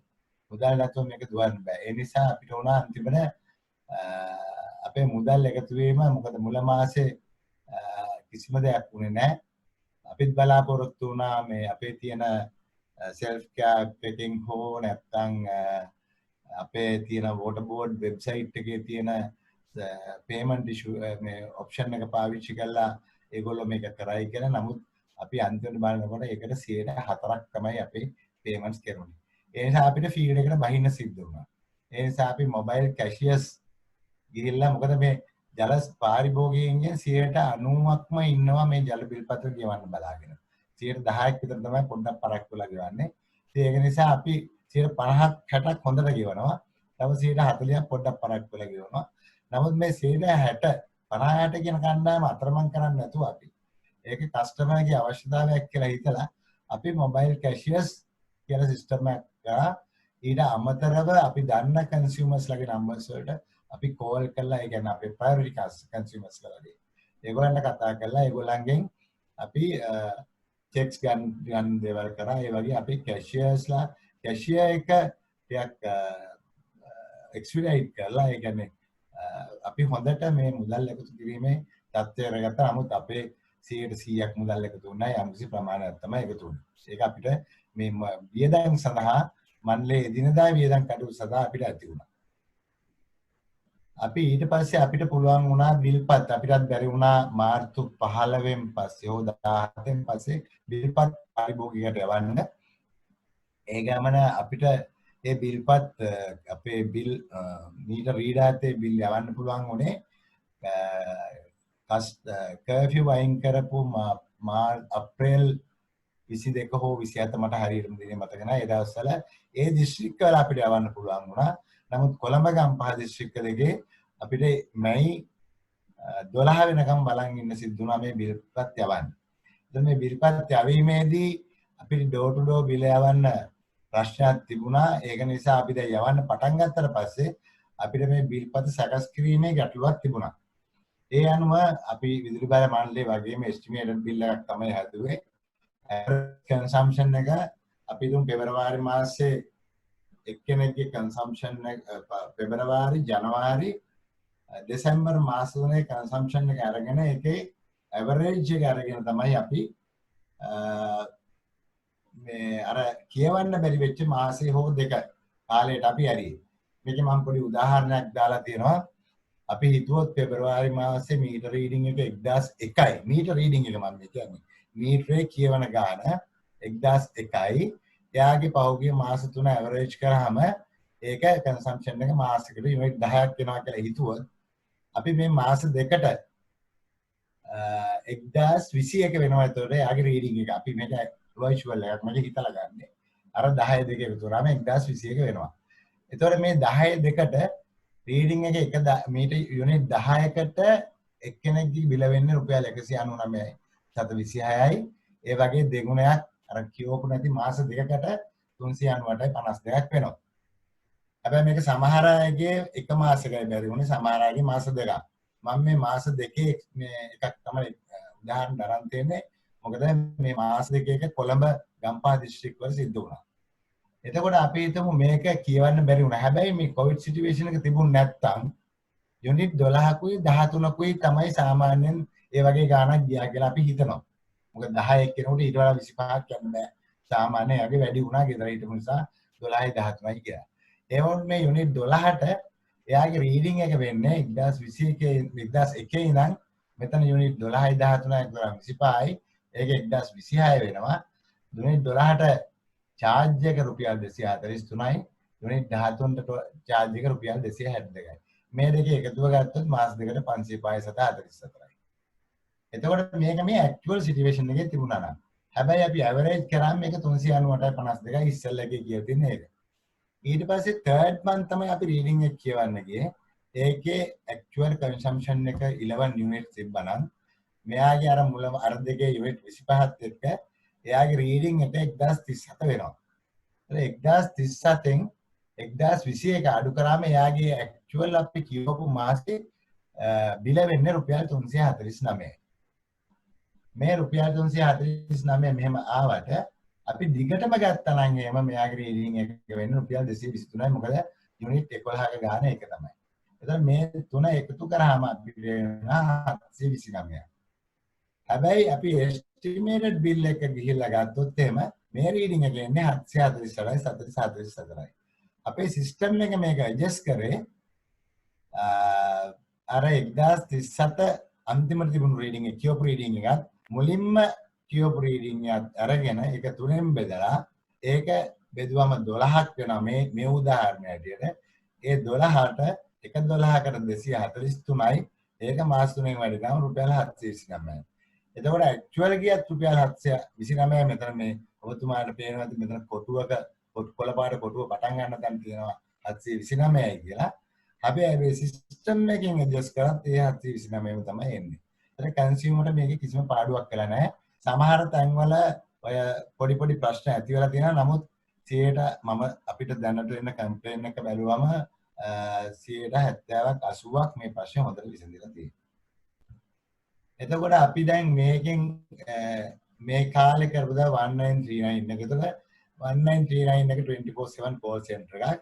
ඒක අපි තව එක්ස්ටෙන්ඩ් කරා මේ පහුගිය කාලේ note 719 399 999 කියන නම්බර් එකට කස්ටමර් SMS එකක් එවුවොත් මෙයා ඔටෝමැටිකලි අපේ සිස්ටම් එකේ රෙජිස්ටර් වෙනවා. එතකොට එයාට තියෙන බෙනිෆිට්ස් තමයි interruption service bill එක වගේ ඒ කියන්නේ අපේ සර්විසස් වල SMS එකක් ඒගොල්ලන්ට නිතරම ලැබෙනවා. ඒගොල්ලෝ aware වෙනවා අපේ WhatsApp එකේ. අපි හිතමු යම්කිසි උදාහරණයක් ගත්තොත් පිළියන්දර ප්‍රදේශයේ අපි යම්කිසි රිපෙයාර් එකක් කරනකොට පැය 4 සිස්ටම් එක වහනවා නම් මේ පැය 4ට වැඩි වෙන හැම ඉන්ටරප්ෂන් එකකටම අපි මේ කන්සියුමර්ට මෙසේජ් එකක් කරනවා ඔබගේ ජල සේවාව මෙන්න මේ පැය ගානකට අපි නතර කරනවා කියලා. එතකොට ඒ කස්ටමර්ට ඒක පහසුවක් වෙනවා. එතකොට ඒ ඉන්ටරප්ෂන් ඇලර්ට් එක අපි කැමති අපි දෙන්න මෙන්න මේ නම්බර එකට ඒගොල්ලන්ට රෙජිස්ටර් වෙන්න පුළුවන්. ඊගාවට ඒගොල්ලන්ගේ account number එක යවුවොත් මේකට මේ සිස්ටම් එකට එයාගේ බිල් එක ගත්ත ගමන්ම රීඩින් එක මීටර රීඩින් එක ගත්ත ගමන්ම මෙයාට රීඩින් එක එනවා SMS එකක් මාර්ගයෙන්. ඊට අමතරව එයාගේ ඊමේල් ඇඩ්‍රස් එක මේකට එවන්න පුළුවන් නම් අපිට පුළුවන් ඊමේල් එකක් මේකට ජෙනරේට් කරන්න අවශ්‍ය ඕගොල්ලෝ මොන හරි වෙන ඊමේල් එක. ඊට අමතරව අකුර ගහලා මේ නම්බර එකට SMS අකුර ගහලා ඒ පාරිභෝගිකයා තමුන්ගේ අංකය ගිණුම් අංකය SMS කරොත් අපේ ඔෆිස් කෙනෙක් එදාම හෝ ඊට පස්සේ එයාට කතා කරනවා මේකෙන් අපි බලාපොරොත්තු වෙන්නේ එයාගේ තියෙන කමර්ෂල් කම්ප්ලේන්ට්ස් ගැන උත්තරයක් ලබා ගන්න. අපිට නැත්තම් මොකද මේ කස්ටමර්ස්ලා ඔෆිස් වලට යන්න ඕන කමර්ෂල් කම්ප්ලේන්ට්ස් වලට නැත්තම් ටෙලිෆෝන් කරන්න ඕන. ටෙලිෆෝන් කරන එකත් බොහොම අමාරුයි මොකද කස්ටමර්ස්ලා ගොඩාක් කතා කරනකොට අපේ ටෙලිෆෝන් එක බිසි වෙනවා. ඒ නිසා මේ අපි මේක මේ දවස්වල විශේෂයෙන්ම ඉන්ට්‍රොඩියුස් කරා මේ අකුර ගහලා account number එක මේ නම්බර එකට SMS එකක් කරියාම අපේ ඔෆිස් කෙනෙක් එයාට අද හෝ හෙට ඒ ආපු දවසේ ඊගා දවසේ කෝල් එකක් දීලා අහනවා ඔබතුමාගේ ප්‍රශ්නේ මොකක්ද කියලා. ඉතින් මේවා කස්ටමර්ස්ලාට අපි සපයන දේවල් මේ කොවිඩ් එකෙන් පස්සේ තමයි පටන් ගත්තේ. සමහර දේවල් කලිනුත් තිබුණා. අපේ දැන් ඊගාව අදහස තමයි කස්ටමර් දැනගන්න ඕනේ නෑ මේ ඔපරේෂන් එක කොහෙන්ද වෙන්නේ කියන්නේ. ඒක තමයි අපේ ෆයිනල් ඔබ්ජෙක්ටිව් එක වෙන්නේ. එතකොට ස්ටාෆ් අඳුරන්න ඕනේ නෑ. දැන් අපි උදාහරණයක් හැටියට ගත්තොත් එහෙම eBay Amazon කොහෙද තියෙන්නේ කියලා කවුරුත් දන්නේ නෑ. හැබැයි එතනට මේ මෙසේජ් එකක් කරියම ටැග් ගාලා ඒගොල්ලෝ අපිට ඕන දේ ඕඩර් කරලා බඩු ගෙන්න ගන්න පුළුවන්. අපි කාගේවත් මුණ දකින්න නැහැ කිසිම. ඒ සිස්ටම් එකට යන්න තමයි අපි ඉස්සරහට වැඩ කරලා යන්නේ. ඒක මේ කොවිඩ් වලින් ඉගෙනගත්ත පාඩමක්. ඒක තමයි අපි ඔබ්ජෙක්ටිව් එකකින් දැන් පාවිච්චි කරන්නේ. become virtual. ඊට පස්සේ අපි දැනට work from home කියන එක ස්ටඩි කරලා තියෙනවා සෑහෙන්න. ඒක ඉස්සරහට අපි කරනවා. ඊට පස්සේ apps කීපයක් අපි ඩෙවලොප් කරලා තියෙනවා. මම අර ඉස්සෙල්ලා කියපු වගේ ඒවයින් පුළුවන් කස්ටමර්ට නිතරම අපිත් එක්ක යන්න. ඊට පස්සේ common email address එකක් අපි දීලා තියෙනවා. මේකට පුළුවන් email කරන්න. මේක අපි එක සෙන්ටර් එකකින් මේකට උත්තර දෙනවා. අපේ තියෙනවා web NWSDB වෙබ්සයිට් එක. මේ වෙබ්සයිට් එකේ ස්මාර්ට් ෆෝන් එකට ගියාම ගොඩාක් ෆැසිලිටිස් තියෙනවා. එයාගේ බිල් එක බලා ගන්න පුළුවන්, එයාට කම්ප්ලේන් එකක් දාන්න පුළුවන්, එයාගේ ඇප්ලිකේෂන් එකක් ගන්න ඔක්කොම දේවල් කරගන්න පුළුවන්. ඊට පස්සේ ස්මාර්ට් පේ මොබයිල් ඇප් කියලා තියෙනවා. මේක Google වල ඩවුන්ලෝඩ් කරගන්න පුළුවන් Google Play වල. ඊට ඒ අමතරව self care app කියලා එකක් තියෙනවා. ඒකෙනොත් මේක ඩවුන්ලෝඩ් කරගන්න පුළුවන්. මේකෙන් කරන්න පුළුවන් බිල් එක ගෙවන්න අනිවාර්යයෙන්. ඉතින් මේ වගේ දේවල් කරනවා නම් එකක් තමයි කස්ටමර්වත් පහසුයි, අනික තමයි අපිටත් මේ ඔපරේෂන් එක කරගෙන යන එකේ පහසුවක් තියෙනවා. මේවා අපි මේකෙන් ඉගෙන ගත්ත පාඩම්. එතකොට මේ අපේ ඒ තියෙන ස්ක්‍රීන්ස් වල ස්ක්‍රීන්ෂොට්ස් එක මම මෙතන දාලා තියෙනවා. NWSDB self එක මේ දකුණු අත පැත්තේ කොනේම තියෙනවා. නැවිගේටර් එක වම් අත පැත්තේ කොනේ තියෙනවා. මැදින් තියෙන ඔන්ලයින් පේමන්ට් එක මේක අපේ වෙබ්සයිට් එකට ගියාම මේ තුනම වෙබ්සයිට් එකට ගියාම තමයි අපි තියෙන්නේ. මේ වයින් වෝටර් බෝඩ් එක ගැන විස්තර ගන්න පුළුවන්. ඔබ තමුන්ගේ account එක ගැන විස්තර ගන්න පුළුවන්. ඇප්ලිකේෂන් එකක් දාන්න පුළුවන් ඔන්ලයින්. ඒ වගේ ගොඩක් දේවල් මේකෙන් කරගන්න පුළුවන්.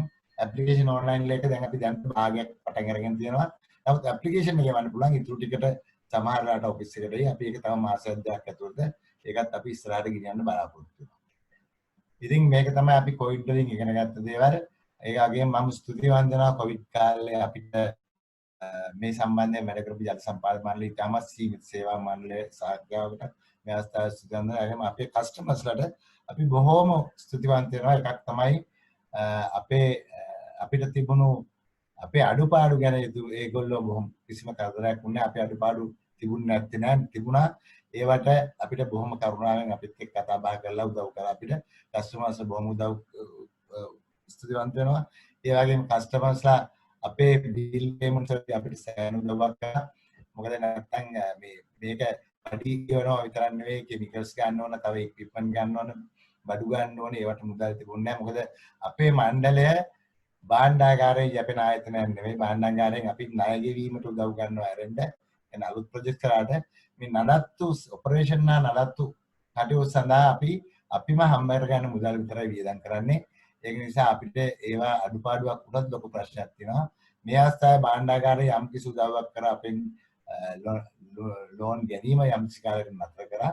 නමුත් අපිට ඒක ඉස්සරහට කරන්න බෑ. අපිට ඒක කරන්න වෙනවා. ඉතින් කස්ටමර්ස්ලාට අපි බොහොම ස්තුතිවන්ත වෙනවා මේ අවස්ථාවේ. ඒ වගේ මේ අවස්ථාව ලබා දීපු ස්ටෙම් ආයතනයට මම බොහොම ස්තුතිවන්ත වෙනවා. සියලු දෙනාටම සුබ රාත්‍රියක්. බොහොම ස්තුතියි. බොහොම ස්තුතියි සමරසිංහ මහත්මයාණෙනි. ඊළඟ දේශනය ආරම්භ වීමට ප්‍රථම සුළු දැනුම් දීමක් කරන්න තියෙනවා ප්‍රේක්ෂක ඔබ වෙත. ඔබගේ යම්කිසි ප්‍රශ්නයක් අපිට දැනටම කීපයක් ලැබිලා තියෙනවා. ප්‍රශ්න තියෙනවා නම් මෙම විද්‍යුත් මණ්ඩලයට යොමු කරන්න. ඔබගේ ඩිස්ප්ලේ එකේ zoom window එකේ පල්ලෙහා තියෙන Q&A icon එක පාවිච්චි කරලා ඒ පිළිබඳව අපිට ප්‍රශ්න ඉදිරිපත් කරන්න පුළුවන්. අද දිනේ අපගේ අවසාන දේශකයා වන්නේ ආසියානු සංවර්ධන බැංකුවේ දකුණු ආසියානු බලශක්ති අංශයේ අධ්‍යක්ෂ ආචාර්ය ප්‍රියන්ත විජේතුංග මහතා. මොරටු විශ්වවිද්‍යාලයේ විදුලි ඉංජිනේරු විද්‍යාවේදී උපාධිය ලැබ එක්සත් රාජධානී ඉම්පීරියල් විද්‍යාලයේ ආචාර්ය උපාධියක් ලබාගත් ඔහු මොරටුව විශ්වවිද්‍යාලයේ කතිකාචාර්යවරයෙකු ලෙසද පසුව ශ්‍රී ලංකා මහජන උපයෝගිතා කමිසමේ ප්‍රථම අධ්‍යක්ෂ ජනරාල් ලෙස එම කමිසම ස්ථාපනය කිරීමේ පුරෝගාමී මෙහෙවරක නිරත වේ. ඉනික්බිති ආසියානු සංවර්ධන බැංකුවේ විවිධ තනතුරු රැසක් දැරූ ඔහු ශ්‍රී ලංකා බලශක්ති කළමනාකරුවන්ගේ සංගමේ හිටපු සභාපතිවරයෙක්ද වේ. ආචාර්ය ප්‍රියන්ත විජේතුංග. බොහොම ස්තුතියි බන්දුල ඒ හැඳින්වීමට. මම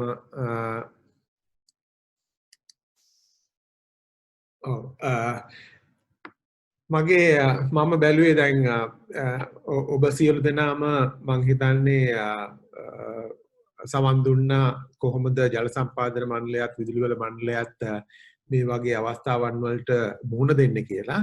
මම මේකේ මං හිතන්නේ ඉස්සරහා තත්ත්වය බැලුවොත් ඉස්සරහට මොකද්ද කරන්න ඕනේ කියන එක ගැන තමයි මම කතා කරන්න බලන්නේ. මොකද මං හිතන්නේ මේකේ මාතෘකාව new normal. New normal කියන්නේ not the normal normal. ඒ කියන්නේ සාමාන්‍ය තත්ත්වයට ගේන්න ඕනේ අලුතෙන් එන සාමාන්‍ය තත්ත්වය මිසක් පරණ සාමාන්‍ය තත්ත්වය නෙමෙයි. ඒ කියන්නේ අපි මේ වෙලාවේ හිතන්න ඕනේ මේ කොවිඩ් වසංගතයත් එක්ක ආපු තත්ත්වයේ අනුව අපි හිතා ගන්න ඕනේ අපි මේ සාමාන්‍යයෙන් මෙච්චර කල් හිටපු normal එක සාමාන්‍ය තත්ත්වයට යනවාද නැත්නම් වෙන තත්ත්වයකට යනවාද කියලා. අපි මං හිතන්නේ ඒක ගැන හිතන්න ඕනේ. මේ වෙලාවේ සාමාන්‍යයෙන් කෙටි කාලීන වශයෙන් ගත්තේ යම් යම් දේවල් මං හිතන්නේ මට කලින් මේ කතා කරපු කතිකයෝ දෙන්නම කතා කරා. හැබැයි මං හිතන්නේ ඒවා මේ දැන්ට ඉක්මනට කරන්න තියෙන දේවල් ටික විතරයි. මං හිතන්නේ ඊට එහා තව ගොඩක් දේවල් අපි හිතන්න ඕනේ. මම පටන් ගන්නම් මොකද්ද මේ ඔරොත්තු දීමේ හැකියාව කියන්නේ රෙසිලියන්ස් කියන්නේ කියලා. මේකෙන් ඇත්තටම අපි මේකේ අපි ඩෙෆිනිෂන් එක ගත්තොත් එහෙම මේකෙන් කියන්නේ දුෂ්කර තත්ත්වයන්ගෙන් ඉක්මනින් ඔරොත්තු දීමේ හෝ සුවවීමේ හැකියාව තමයි ආපහු පරණ තත්ත්වයට ගෙනීමේ හැකියාව තමයි රෙසිලියන්ස් කියලා කියන්නේ. එතකොට මේක බොහොම පුළුල් මේ වචනයක්. ඒකට හොඳම උදාහරණය තමයි එකක් දැන් නවතම උදාහරණය තමයි COVID-19 ඕගොල්ලෝ හැමෝම දන්න. ඒකෙන් ඇත්තට වෙච්ච දුෂ්කරතා මගේ කලින් කතා කරපු මහත්වරු දෙන්නම මේ කිව්වා. ඒකේ එකක් තමයි මම කියන්න ඕනේ රැකියා ස්ථානයේ මිනිස් බලය බොහොම ඉක්මනට පහත වැටුණා. මොකද COVID හින්දායි අධිර නීතිය හින්දායි ඊට පස්සේ අධිර නීතිය හින්දායි මේට අනේක ප්‍රශ්නයක් වුණා. ඊට පස්සේ හදිසි නඩත්තු කිරීම අලුත් වැඩියා කිරීම පුනරුත්ථාපන කටයුතු ඒ වගේ දේවල් කරගන්න අමාරු වුණා. ඒ වගේම දරුණුම දේ තමයි ආදායම් තත්ත්වය පහට වැටුනම ආදායම් එකතු කරගන්න විදිහක් නැතිකම. එතකොට අනිත් එක තමයි ආදායම් එකතු කරගන්න බැරි වෙනකොට ඒ ආදායම් පාවිච්චි කරලා ගෙවන අය ඉන්නවා. අපිට ගෙවන්න වෙනවනේ පෞද්ගලික ප්‍රජනනය කරන කට්ටිය මේ ජනනය කරන කට්ටිය මේ බල ශක්තිය ඒ කට්ටියට ගෙවන්න ඕනේ. ඒවා පැහැර හැරීම් සිදු වෙන්න පුළුවන්. මොකද ආදායම එකතු වෙන්නේ නැතිකොට වියදම් කරන්න අමාරු වෙනවා. ඊට අමතරව තියෙන ප්‍රශ්නයක් තමයි දැන් මේ කොවිඩ් වගේ දේවල් වුණාම ඒකට අවශ්‍ය පූර්ව ආරක්ෂාව තියෙනවනේ. ඊට පස්සේ ආපහු පටන් ගන්නකොට ඒවට යන අමතර වියදම්. ගොඩක් අය හිතන්නේ නැති දේවල් තමයි ඒවට ලොකු වියදමක් දරන්න වෙනවා. ඒ අමතර වියදම් වල. ඉතින් එතකොට ඊට අමතරව දැන් ඒ කොවිඩ් වගේ දේවල්. ඊට අමතරව සාමාන්‍ය තත්ත්වයන් යටතේ තියෙන මේ දුෂ්කරතා තියෙනවා. දුෂ්කර අවස්ථා. පරිසරයට සම්බන්ධ දේවල් තමයි ඔයගොල්ලෝ දන්නවා. ගම් වතුර සුලිසුලං දරුණු නියග වගේ දේවල් එනකොට අපිට යම් බොහෝ මේ අපහසුතා එනවා බල ශක්තිය අංශයට. විශේෂයෙන් මේ ඔයගොල්ලෝ දන්නවා මේ ජල විදුලි බලාගාර වගේ දේවල් වලට වතුර නැති වෙනවා. එතකොට මේ Dr. Vijayendra, your screen is not shared apparently. Oh, is it? එතකොට සාමාන්‍ය තත්ත්වයන් නැත්නම් ඔයගොල්ලෝ දන්නවා සුලිසුලං එනවා දරුණු නියග වගේ දේවල් එනවා. එතකොට අපේ ජල විදුලි බලාගාර වලට ප්‍රශ්න එනවා. එතකොට අපේ මේ සප්ලයි එකට ප්‍රශ්න එනවා. ඒ වගේ අනිත් ඊට අමතරව මේක දීර්ඝ කාලීන වශයෙන් ගත්තොත් එහෙම අපිට දැන් කාලගුණ විපර්යාස වෙනවා මේ අපේ ගොඩක් හේතු හින්දා ඒ වගේ දේවල් බලපාන්න පුළුවන්. ඊට අමතරව මිනිස්සු විසින් කරන දේවල් තියෙනවානේ දේශපාලන වගේ දේවල් වාර්ගික ප්‍රශ්න වගේ ආපුවම අපේ ඇඳිරි නීති වගේ දේවල් එනවා. එතකොට ලොකු ප්‍රශ්න වෙනවා. ඒ වගේ දේවල් තියෙනවා මිනිස්සු හදන දේවල්. ඊට අමතරව මිනිස්සුන්ගේ වරදින දේවල් තියෙනවා. මොකද දැන් උදාහරණයක් විදිහට ගත්තොත් අපි හිතමුකෝ මේ ඕගොල්ලෝ දන්නවා ඇති චර්නබුල් නියුක්ලියර් බලාගාරය රුසියාවේ තියෙන යුක්‍රේනයේ තියෙන. ඒකේ අනතුරු වුණේ ඇත්තට මිනිසුන් ඒක ඔපරේටර් කෙනෙක්ගේ පොඩි වැරද්දකින්. ඒ වගේ ලන්ඩන් කැලිෆෝනියා වල බිඳ වැටීම් වුණේ මිනිසුන්ගේ චූටි වැරද්දක. ලන්ඩන් වල මේ ප්‍රශ්නේ වුණේ පොඩි රිලේ එක සෙටින් එකක් පොඩ්ඩක් එහෙම වෙලා තමයි මුළු මේ බිඳ වැටීම් වුණේ. කැලිෆෝනියා වුණේ ඇත්තටම මේ ඉනවේ ලංකාව වෙනවා වගේ තමයි මේ රෙගියුලේටර්ගේ ප්‍රශ්නයක් කියන්නේ. ඒ වගේ දේවල් වෙන්න පුළුවන්. මේ ඔක්කොම අපි දුෂ්කර අවස්ථා මේ වගේ අවස්ථා අපි කොහොමද අපි මේ විඳ දරාගන්නේ අපි බල ශක්ති අංශයක් විදිහට. මොනවද අපිට කරන්න පුළුවන්? අපි මේ COVID-19 කියන එක අපි පාවිච්චි කරන්න ඕනේ අමුතුවෙන් හිතන්න මොකක්ද අපි කරන්න කියලා. මොකද මම කලින් කිව්වා වගේ මේ නව සාමාන්‍ය කියන්නේ පරණ සාමාන්‍ය නෙමෙයි. ඒක නිසා නව සාමාන්‍යයකට එන්න පුළුවන්කම අපිට තියෙන්න ඕන. ඒක දෙපාරක් හිතන්න ඕන. පළවෙනි එක තමයි අපි බලශක්ති පද්ධතිය සැලසුම් කරනකොට අපි හිතන්න ඕනේ මේ වගේ තත්ත්වයන් එනකොට මොකක්ද හොඳම විදිය සැලසුම කියලා. මොකද අපි ගොඩක් වෙලාවට ඕවා ගැන හිතන්නේ නැහැ. මධ්‍යගත පද්ධතියක් සකස් කරනකොට මොකද අනිත් එක තමයි මේ හදිසි තත්ත්වයන් යටතේදී අපි කළමනාකරණය කරනකොට කොහොමද කළමනාකරණය කරන්නේ? සාමාන්‍ය කළමනාකරණ විදිහට කරනකොට කළමනාකරණය කරන්න බෑ මේ වගේ තත්ත්වයන් යටතේදී. අනිත් එක මතක තියාගන්න ඕනේ දැන් ලෝකයේ නව තාක්ෂණයන් ගොඩාක් දේවල් තියෙනවා. අපි ඒවා කොහොමද පාවිච්චි කරන්නේ මේ වගේ ඔරොත්තු දීමේ හැකියාව වැඩි කරගන්න කියලා. උදාහරණයක් විදිහට මේ පද්ධතිය විමධ්‍යගත කිරීම. එතකොට අපිට අපි හැමෝම දන්නවා මධ්‍යස්ථ කරන්නේ නැතුව විමධ්‍යගත කරොත් එහෙම අපේ තියෙන සැලසුම් වල තියෙන විශ්වාසනීයතාවය වැඩි කර ගන්න පුළුවන්. මොකද ඕගොල්ලන්ගේ වහල උඩ මේ රූෆ්ටොප් සෝලර් පැනල් එකක් තියෙනවා නම් බැටරියක් තියෙනවා නම් පවර් සප්ලයි එක මේ නැති වුණාට කමක් නැහැ. ඕගොල්ලන්ට පුළුවන් පවර් සප්ලයි එක ගන්න. ඒක තමයි හොඳම උදාහරණයක් මේ අපි ඒ වගේ තත්ත්වයන් යටතේ. එතකොට අපි මොනවද කරන්න ඕනේ? බලශක්තිය ආරක්ෂාව. අපි හිතා ගන්න ඕනේ ඇත්තටම අර රෝහන් සෙනවිරත්න මහත්මයා කිව්වා වගේ බලශක්තිය ආරක්ෂාව. අපි පුනර්ජනනීය බලශක්තිය ප්‍රෝග්‍රෑම් ලැබෙන තරමට අපිට බලශක්තිය ආරක්ෂාව කියලා දෙයක් තියෙනවා. මොකද අපි රට ඇතුලේ අපේ ප්‍රදේශය ඇතුලේ සිද්ධ වෙන දේවල් ඒවා. එතකොට ඒකට සම්බන්ධ කරගන්න පුළුවන් අපිට ස්මාර්ට් මේ බලශක්ති පද්ධති සැලසුම්. මොකද දැන් මම කිව්වනේ කලින් කිව්වා වගේ අපේ නොයෙකුත් තාක්ෂණ තියෙනවා. ඒ තාක්ෂණ පාවිච්චි කරලා අපිට පුළුවන් මේ පුනර්ජනනීය බලශක්තිය වගේ දේවල් වැඩිපුර පාවිච්චි කරන්න අපේ මේ සිස්ටම් එකේ. ඊට පස්සේ ඩිජිටල් කරන්නේ කලාපීය සහයෝගීතාවය. දැන් අපි කලාපීය සහයෝගීතාවය කියන එක අපි සාමාන්‍යයෙන් හිතන්න හොඳ නැහැ. ඒක මේ අපි බලශක්ති ආරක්ෂාවට විරුද්ධව යන වැඩක්. ඒ උදාහරණයක් විදිහට අපේ කනෙක්ෂන් එකක් තියෙනවා ශ්‍රී ලංකාවයි ඉන්දියාවයි අතරේ අපිට හදිස්සියකට ඉන්දියාවෙන් පුළුවන් මේ පව ගන්න. අපි හිතන්න හොඳ නැහැ ඒක අනිත් පැත්තට තියෙන එකක් කියලා. මොකද ඔයගොල්ලන් මතක තියාගන්න අපිට හැම වෙලාවෙම බලශක්තිය පිළිබඳව මේ ඩයිවර්සිටි එකක් තියෙනවා නම් ඒක ගොඩක් හොඳයි. එකක් හැබැයි මතක තියාගන්න ඕනේ අනිත් එක මේ බලශක්තිය කියන්නේ දැන් බලශක්ති ක්ෂේත්‍රය විතරක් තනියම ඉන්න එකක් නෙමෙයි. බලශක්ති ක්ෂේත්‍රයේ ඉන්නේ තවත් ක්ෂේත්‍ර කීපයක්. උදාහරණයක් විදිහට බලශක්තිය සහ ප්‍රවාහනය. දැන් අපේ ඕගොල්ලෝගේ ගොඩාක් අයට ඇති ඉලෙක්ට්‍රික් කාස්. ඒ කියන්නේ ඒක ප්‍රවාහනේ පැත්තෙන් ඒකට තියෙනවා බැටරියක්. ඒක පාවිච්චි කරන්න පුළුවන් බලශක්තියක් විදිහට යම් යම් අවස්ථාවල. ඒක බලශක්තිය ප්‍රවාහනය කියන දේවල් සම්බන්ධයි. ඒ වගේම බලශක්තිය කෘෂි කර්මාන්තය. උදාහරණයක් විදිහට සමහරක් ඔබතුමාලා පාවිච්චි කරන්න පුළුවන් ඉලෙක්ට්‍රික් වෝටර් පම්ප්ස් මේ ඔය ඇග්‍රිකල්චර් වලට පාවිච්චි කරනවා. හැබැයි ඕගොල්ලන්ට සෝලර් වෝටර් පම්ප් එකක් දැම්මොත් ඔයා ඩිසෙන්ට්‍රලයිස් වෙනවා, විමධ්‍යගත වෙනවා. ඔයාට තියෙනවා බලශක්තිය පිළිබඳ විශ්වාසනීයතාවයක් ඊට වැඩිය මේ මේන් සිස්ටම් එකකින් ගන්නවට වැඩි. එතකොට බලශක්ති සෞඛ්‍යය දැන් ඔය රිමෝට් ක්ලිනික්ස් වගේ දේවල් තියෙන පුළුවන් සෝලර් වගේ එකක් තියෙනවනේ සෝලර් පවර් තියෙනවනේ ඒගොල්ලන්ට පුළුවන් තනියම වැඩ කරන්න. බලශක්ති අධ්‍යාපනයත් බලශක්තිය සහ අධ්‍යාපනයත් හරිම කනෙක්ටඩ්. මොකද ඕගොල්ලෝ වගේ අය ඔය ඔතන ගොඩක් එන්ජිනියර්ස්ලා ඉන්නවා නම් අහගෙන ඕගොල්ලෝ වගේ අය නැත්තම් බලශක්තිය ක්ෂේත්‍රය අපිට මේ දියුණු කරගන්නවත් දුවන්නවත් බෑ.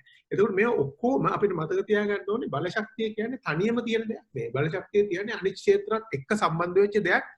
ඒක මතක තියාගෙන වැඩ කරන්න ඕනේ අපි බලශක්ති ක්ෂේත්‍රයේ ඔරොත්තු දීමේ හැකියාව වැඩි කරනවා.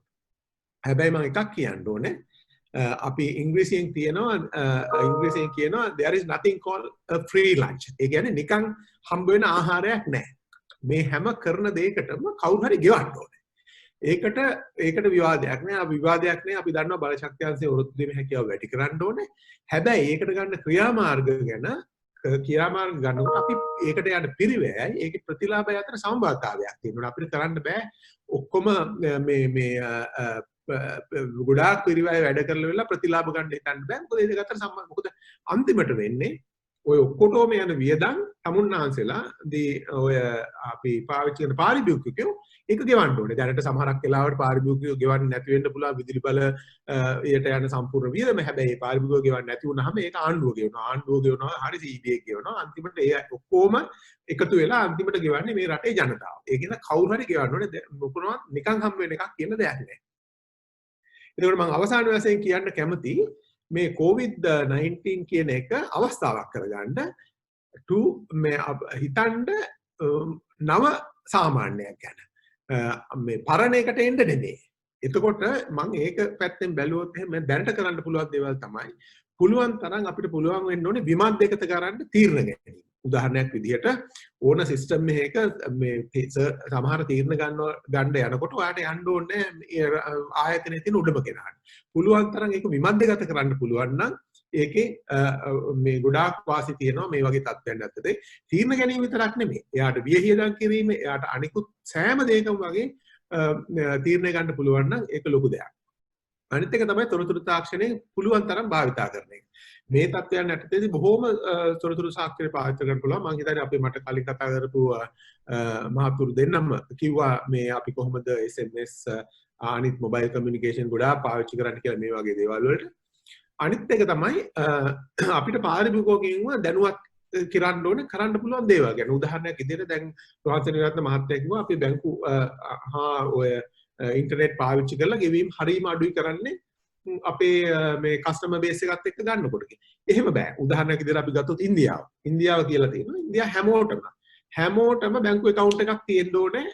ඕගොල්ලන්ට මේ තියෙන මේ සබ්සිඩිස් ගන්න.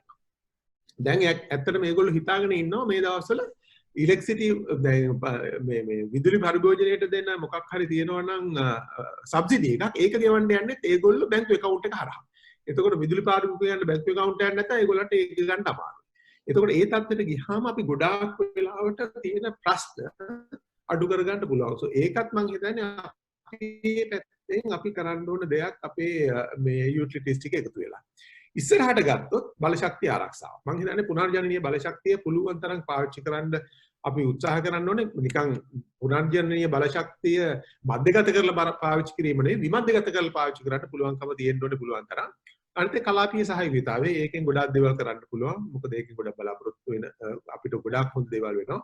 අනිත් එක විමධ්‍යගත බලශක්තිය දිරිගැන්වීමක් කරන්න ඕනේ. සැලසුම් කරනකොට නිර්මාණය කරනකොට අපි දැනට කරන මධ්‍යගත සැලසුම් කියන එක පොඩ්ඩක් විමධ්‍යගත කරන්න පුළුවන් විදිහකට හදන්න ඕනේ. ඒක මේ විමධ්‍යගත කරනවා කියලා කියන්නේ පොඩි මේ ඒව ජනනය කරන මිනිස්සු ගන්න වැඩි කරනවට වැඩිය ඒකත් එක්කම වගේ අපි මං හිතන්නේ භූගෝලීය වශයෙන් ඒක විමධ්‍යගත කරන්න පුළුවන් වෙන්න ඕනේ. හැබැයි හැමෝම මතක තියාගන්න ඕනේ මේ හැම දෙයකම කොස්ට් එකක් තියෙනවා, වියදමක් තියෙනවා. ඒ වියදම පාරිභෝගිකත්වයට දරන්න ඕනේ. එම නිසා හරිම වැදගත් මං කියන්නේ මං අවසාන වශයෙන් කියන්න ඕනේ මේ පාරිභෝගිකයෝ ලෑස්ති වෙලා ඉන්න ඕනේ විදුලි බලයට යන හරි වියදම ගෙවන්න. ඒක රජයක් විදිහටත් පාරිභෝගිකයෝ විදිහටත් ඒක තමන් දරන්න ඕනේ. ඕගොල්ලෝ මං හිතන්නේ සංවේද ඔය කමියුනිකේෂන් වලට මොබයිල් කමියුනිකේෂන් වල අරවල් මේවට ගෙවනවා වගේ ඕගොල්ලෝ ලෑස්ති වෙන්න ඕනේ. ඒවටත් හරි වියදම ගෙවන්න යන වියදම ඕගොල්ලෝ බලාපොරොත්තු වෙන්න හොඳ නැහැ. ඒක ආණ්ඩුවෙන් සබ්සිඩයිස් කරන්න ඕනේ කියලා. මොකද ආණ්ඩුවෙන් සබ්සිඩයිස් කරනවා කියන්නේ අපි හැමෝම සබ්සිඩයිස් කරන එක. ඒක මතක තියාගන්න මේ හැමෝටම ඒක මතක තියාගන්න කියලා මම ආරාධනා කරමි. මම මේ මගේ ප්‍රසන්ටේෂන් එක මෙතනින් නවත්වනවා. බොහොම ස්තුතියි. බොහොම ස්තුතියි ආචාර්ය ප්‍රියන්ති විජේතුංග මහත්මයාණනි. ඊළඟට අපි ඉතිරි වී ඇත්තේ ඔබ විසින් එවන ලද ප්‍රශ්න වලට පිළිතුරු සැපීමයි. මේ අවස්ථාවේදී අපිට ප්‍රශ්න රාශියක් ලැබිලා තියෙනවා. මට හිතා ගන්න අමාරු සමහරවිට අපිට මේ පැය භාගය ඇතුළත ඉවර කරගන්න පුළුවන් වෙයිද කියන එක. මම මුලින්ම මේ ප්‍රශ්නේ ඉදිරිපත් කරනවා ජල සම්පාදන මණ්ඩලයේ රජිත් සමරසිංහ මහතාට. එකම ආකාරයේ ප්‍රශ්න කීපයක්ම තිබුණා. මෙහිදී ප්‍රශ්න දෙකේම තිබ්බ කරුණ තමයි කොවිඩ් අර්බුදය කාලේ ව්‍යසනය අතරතුර හලෝ ඔව් සමරසිංහ මහතා ඇහෙනවද? Hello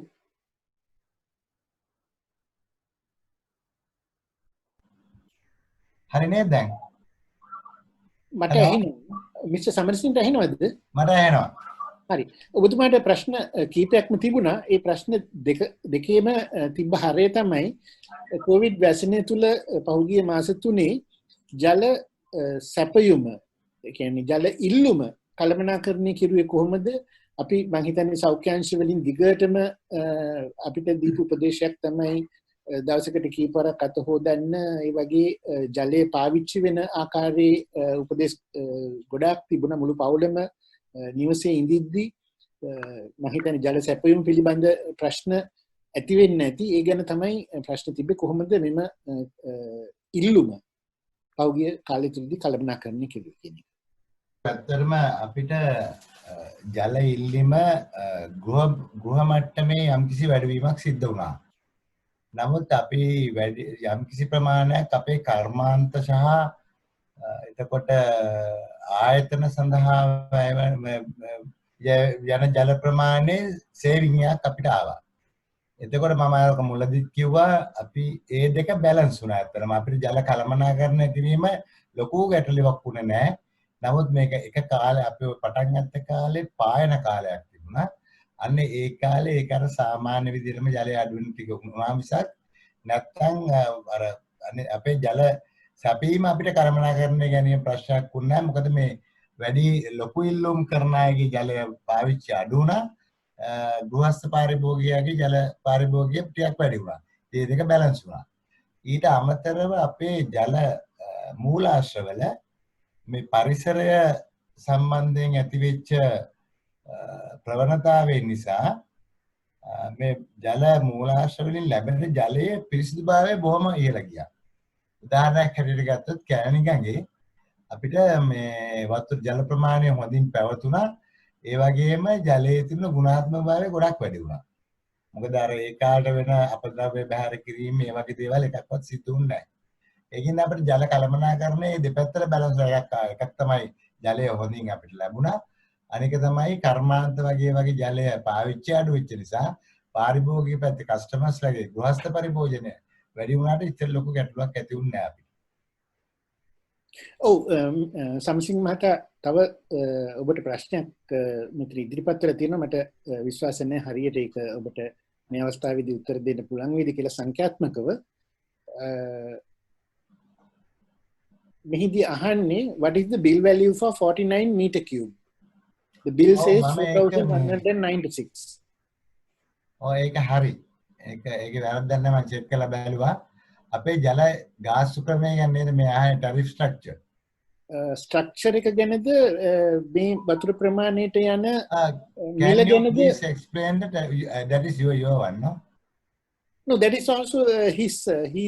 Can you please explain the tariff structure? So we don't know whether he's a commercial customer or a domestic customer. First of all, I can මට කියන්න පුළුවන් ගෘහස්ත ජල පාරිභෝගිකයේ tariff structure නම් අපේ තියෙන්නේ මුල යුනිට් 5ට රුපියල් 12 ගාන එකතු කරනවා. ඊට පස්සේ 6 ඉඳන් 10 දක්වා රුපියල් 16ක්. 11 ඉඳන් 15 දක්වා රුපියල් 20ක්. 16 ඉඳන් 20 දක්වා යුනිට් එකකට රුපියල් 40ක්. මේ යුනිට් එක ගන්න මම කියන්නේ. ඒක උදාහරණයක් 16 ඉඳන් 20 වන යුනිට් 5ක් ගියොත් එයාට රුපියල් 200ක් එතනට වැඩෙනවා. ඒ 21 25 අතර යුනිට් එකකට රුපියල් 58ක්. 26 30 අතර යුනිට් එක රුපියල් 88ක්. 31 40 අතර යුනිට් එකට රුපියල් 105ක්. 41 50 අතර යුනිට් එකට 120ක්. අයිසර අසන්නන්ට දැන ගැනීම සඳහා සමසිංහ මහතා යුනිට් එක කියන්නේ මීටර් කියුබ් එකක්ද? මීටර් කියුබ් එක. මීටර් කියුබ් වෙන්නේ. ඔව්. මීට අමතරව අපි මේකට ඇඩ් කරනවා සර්විස් චාර්ජ් කියලා. මෙයාගේ සර්විස් චාර්ජ් එක රුපියල් 400ක් මට මතක හැටියට. ඔව්. මොකද මෙයා අර යුනිට් 31ත් 40ත් අතර ඉන්න නිසා ඔව් සර්විස් චාර්ජ් රුපියල් 40ක් ඇඩ් වෙනවා. ඔය විදිහට 400ක්. මේක පොඩ්ඩක් මට ඕන නම් මෙතන දැන් ටයිප් කරලා එවන්නත් පුළුවන්. ඔව් මේ ප්‍රේක්ෂකයා නමක් ඉදිරිපත් කරලත් නෑ ඒකයි තියෙන ප්‍රශ්නේ. ඒක ටයිප් කරලා එව්වත් මම දන්නේ ඒක යවන්න පුළුවන් වේද කියන එක. කොකටත් ඒක ඔබතුමාට ටයිප් කරලා එවන්න පුළුවන් නම් හොඳයි. පුළුවන් මම. ඊළඟ ප්‍රශ්නය තියෙන්නේ Mr. Rohan Seneviratne. What are the needs and priorities of Sri Lanka which foreign and local investment should prioritize to transition towards cleaner and more sustainable energy future and make smarter? Bit wide. What are the needs and priorities of Sri Lanka? ඒ කියන්නේ ඔක අර දැන් investments හැටියට එන එක ගැන වගේ නේද අහලා තියෙන්නේ. එහෙමද? Which foreign and local investment should prioritize. So whatever the investment, how the priorities should flow, I think clean energy also. බල ශක්ති ශේත්‍රයේ ගොඩක් විදුලි ජනනය හා සම්බන්ධයෙන් වෙන ආයෝජන ගොඩක් පුද්ගලික අංශයෙන් තමයි අපි ලබා ගන්නෙ. ඒ කියන්නේ අපේ විශේෂයෙන් විදුලි ජනනයේදී අපේ ලොකු බලාගාර වුණත් දැන් ඔය මෙගාවොට් 300 වගේ බලාගාරත් ඔක්කොම ආයෝජන හැටියට තමයි ලබා ගන්න. අපි ඉදිරි කරන්නේ නැහැ. ඒවා පුද්ගලික අංශයෙන් ඉදි කරලා අපි විදුලිය මිලදී ගැනීම තමයි දැන් කරන්නේ. ඉදිරියට එන බලාගාර සියල්ලම වගේ ආයෝජන. ඒ වගේම තමයි පුනර්ජනනීය බලයත් ඔක්කොම ආයෝජන විදිහට තමයි අපි ගන්න. දැන් මිනි හයිඩ්‍රෝ ගත්තොත් ඒකත් ආයෝජනයක්. ඒකට සෝලාර් ව්‍යාපෘති ගත්තොත්, ඒ කියන්නේ සූර්ය බල ව්‍යාපෘති ගත්තොත් ඒවත් ආයෝජනයක්. එතකොට සුළං ව්‍යාපෘති ගත්තොත් ඒවත් ආයෝජනයක්. සුළං ඔය අපි දැන්ට මෙගාවොට් 100ක එකක් කරනවා විදුලි බල මණ්ඩලය. නමුත් ඒක ඇරෙන්න අනිත් සියලුම ඒවා ආයෝජන. එතකොට මේ ආයෝජන වලට අපි අවස්ථාව ලබා දෙනවා. අපිට මේ අවශ්‍ය ප්‍රමාණය අනුව අපි දැන්වීම් පත් කළා මෙගාවොට් 100 150 සෝලාර් මෙච්චරක් වින්ඩ් මෙච්චරක් කියලා අපි තරංගකාරී මිලට ආයෝජන සියල්ල අපි ලබා ගන්න තරංගකාරී මිලට. ඒතකොට තරංගකාරී මිලට ඒ ආයෝජකයන්ට ඒවට සම්බන්ධ වෙලා විදුලි බල මණ්ඩලය සමග ඒ power purchase agreements අත්සන් කරලා ඉවරලා විදුලිය අපිට ලබා දෙන්න පුළුවන්. ඉතින් ඒවට විදේශ ආයෝජකයොත් වෙනවා. ගොඩක් පුනර්ජනනීය බලයට නම් ලංකාවේ ආයෝජකයෝ තමයි එන්නේ.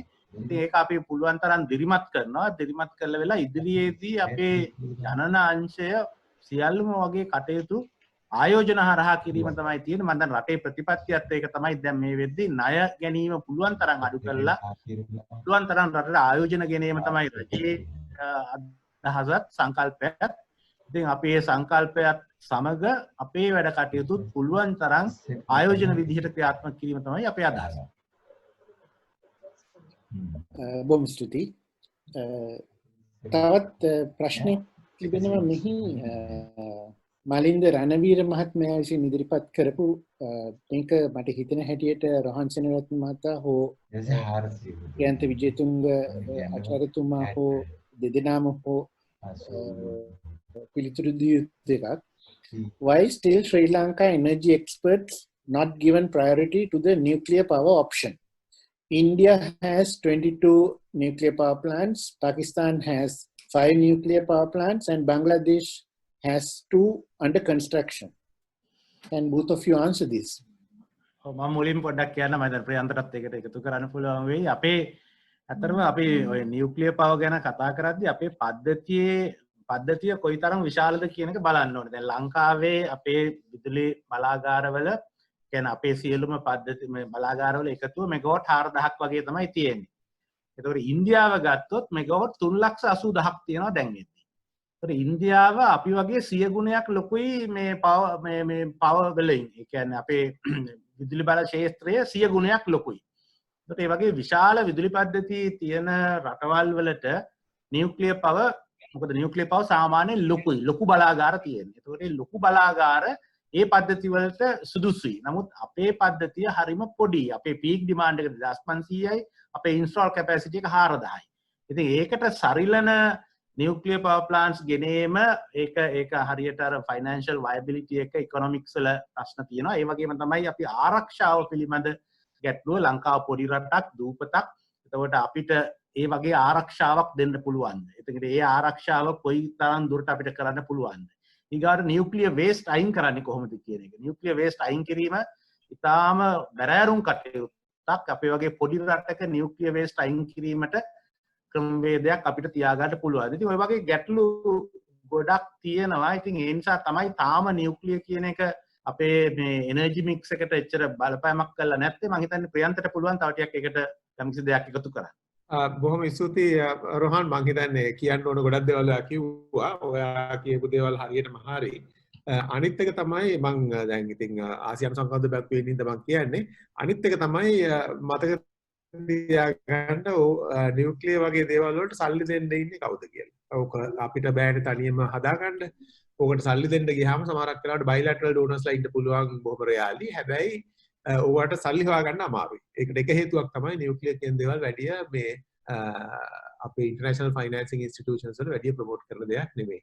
උදාහරණයක් විදිහට මේ ආසියානු සංකල්ප බැංකුවේ එනර්ජි පොලිසි එකේ 2009 එනර්ජි පොලිසි එකේම අපි කියලා තියෙනවා අපි කරන්නේ නැහැ නියුක්ලියර් කියලා වෙලා.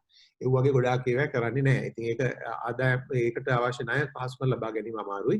අනිත් එක රෝහන් සෙනරත්න මහත්තයා කිව්වා වගේ අපිට තියෙන ආරක්ෂාව. ඔයා මම ගිහිල්ලා තියෙනවා යුක්‍රේනයේ ඔය මේ ඩැමේජ් වෙච්ච චර්නෝබිල් මේ බලාගාරය බලන්න. ඒ දැන් අවුරුදු කීයක් දෙක ඉවර වෙලා තාම ඒ හරියට අපිට එළියට බහලා යන්න බෑ. මොකද තාම තියෙනවා රේඩියේෂන්. ඒ මං යන කාලේ මම ගියේ 2005 මම ගියේ මට මතක විදියට 2005 හරි ඔය වගේ කාලෙදී 2003 හරි ඒ කාලෙත් ඒ වෙනකොට ලක්ෂ 6ක් ළමයි ඉන්නවා ඒ වෙලාවේ අංගවිකල අය ඒ කාලේ ලක්ෂ 6ක් ඒ යුක්‍රේනයේ වෙච්ච මේවා එකේ ඉතින් අපිට ඒ වගේ දෙයක් වෙලා තියෙන වුණොත් එන කොස්ට් එකයි අපි අනිත් පැත්තට වැඩිපුර මොකක් හරි නියුක්ලියර් නැතුව වෙන මොකක් හරි ගෙවලා අරගෙන ඇවිල්ලා කරන එකයි අතර වියදම අතර පරතරය බැලුවොත් මං හිතන්නේ ලංකාව මේ අවස්ථාවේදී මොන හේතුවක් නිසාවත් නියුක්ලියර් වගේ දේවල් වලට යන්නේ ඒක අපි වර්ත් නැහැ. හැබැයි ඒක අහන්න පුළුවන් ඉන්දියාවේ තියෙනවා නම් අපිට ඉම්පැක්ට් එක එනවනේ කියලා. හැබැයි ඒක ඉන්දියාවේ ප්‍රශ්නයක්.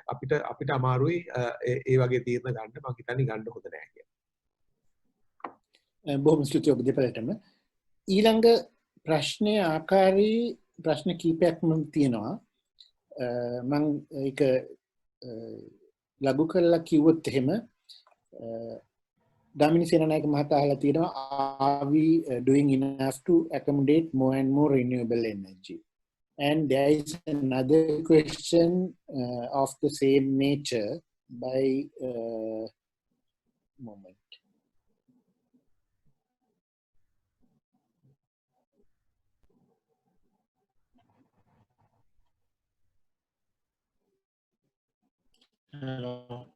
Moment.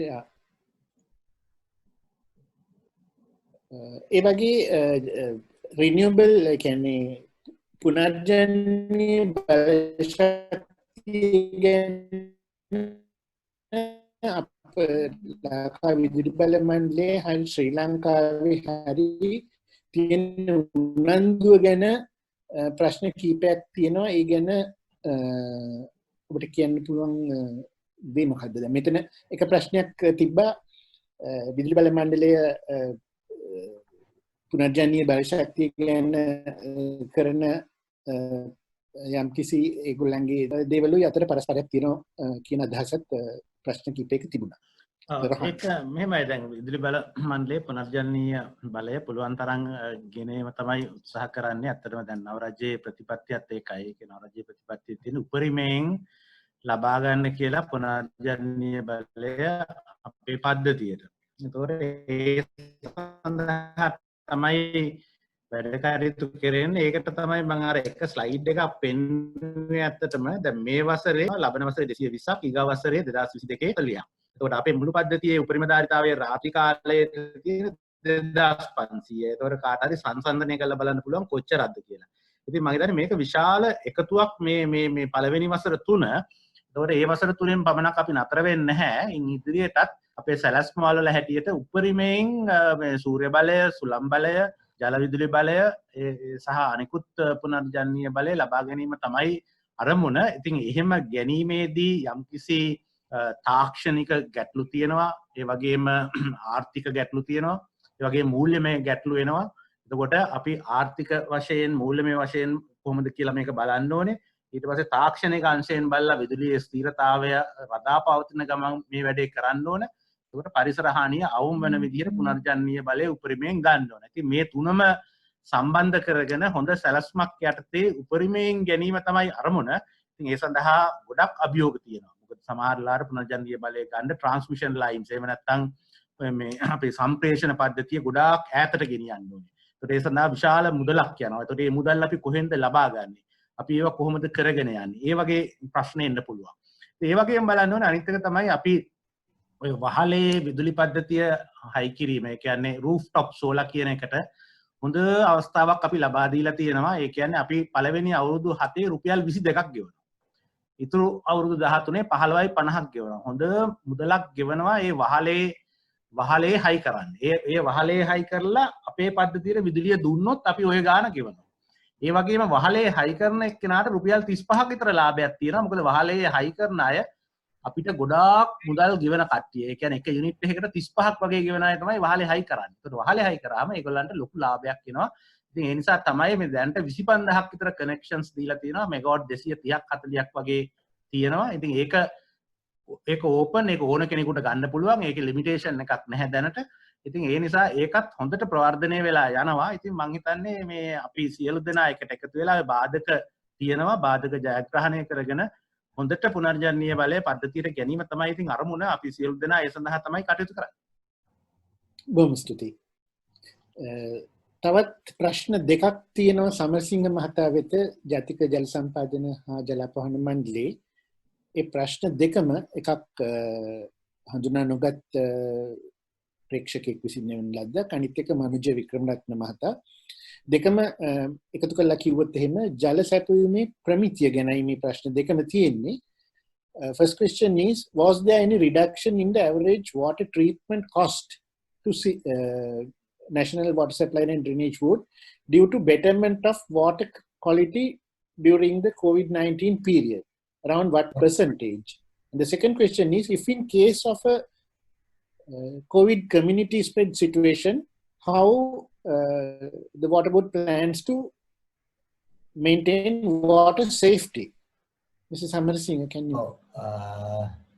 දැන් පළවෙනි ප්‍රශ්නේ ඇහුවේ අපි quality එකේ ප්‍රශ්නයක් ඇති කරාද කියලා නේද? quantity එක maintain කරන්න. No, the treatment cost, whether there was any reduction of water treatment cost. I don't know whether by degrading the quality or otherwise, due to betterment of water quality. Quality is not. It may be the quantity. No, quality. It says quality. I think there is an impression that there had been the water quality of the streams and the rivers were improved during the curfew periods, and whether there had been any reduction in cost due to that. The natural reduction of or the natural improvement of the quality. That may be the question probably. නෑ natural දැන් මෙහෙමයි අපි ඇත්තටම කිසිම treatment cost එකේ reduction එකක් කරන්න බෑ. ඕක කොච්චර ඉම්ප්‍රූව් වුණත් අපි පාරිභෝගිකයට දෙන ක්වොන්ටිටි එක රෝබෝට් වලින් ගන්න බෑ. අපි කොහොමද ට්‍රීට්මන්ට් කරන්න ඕන.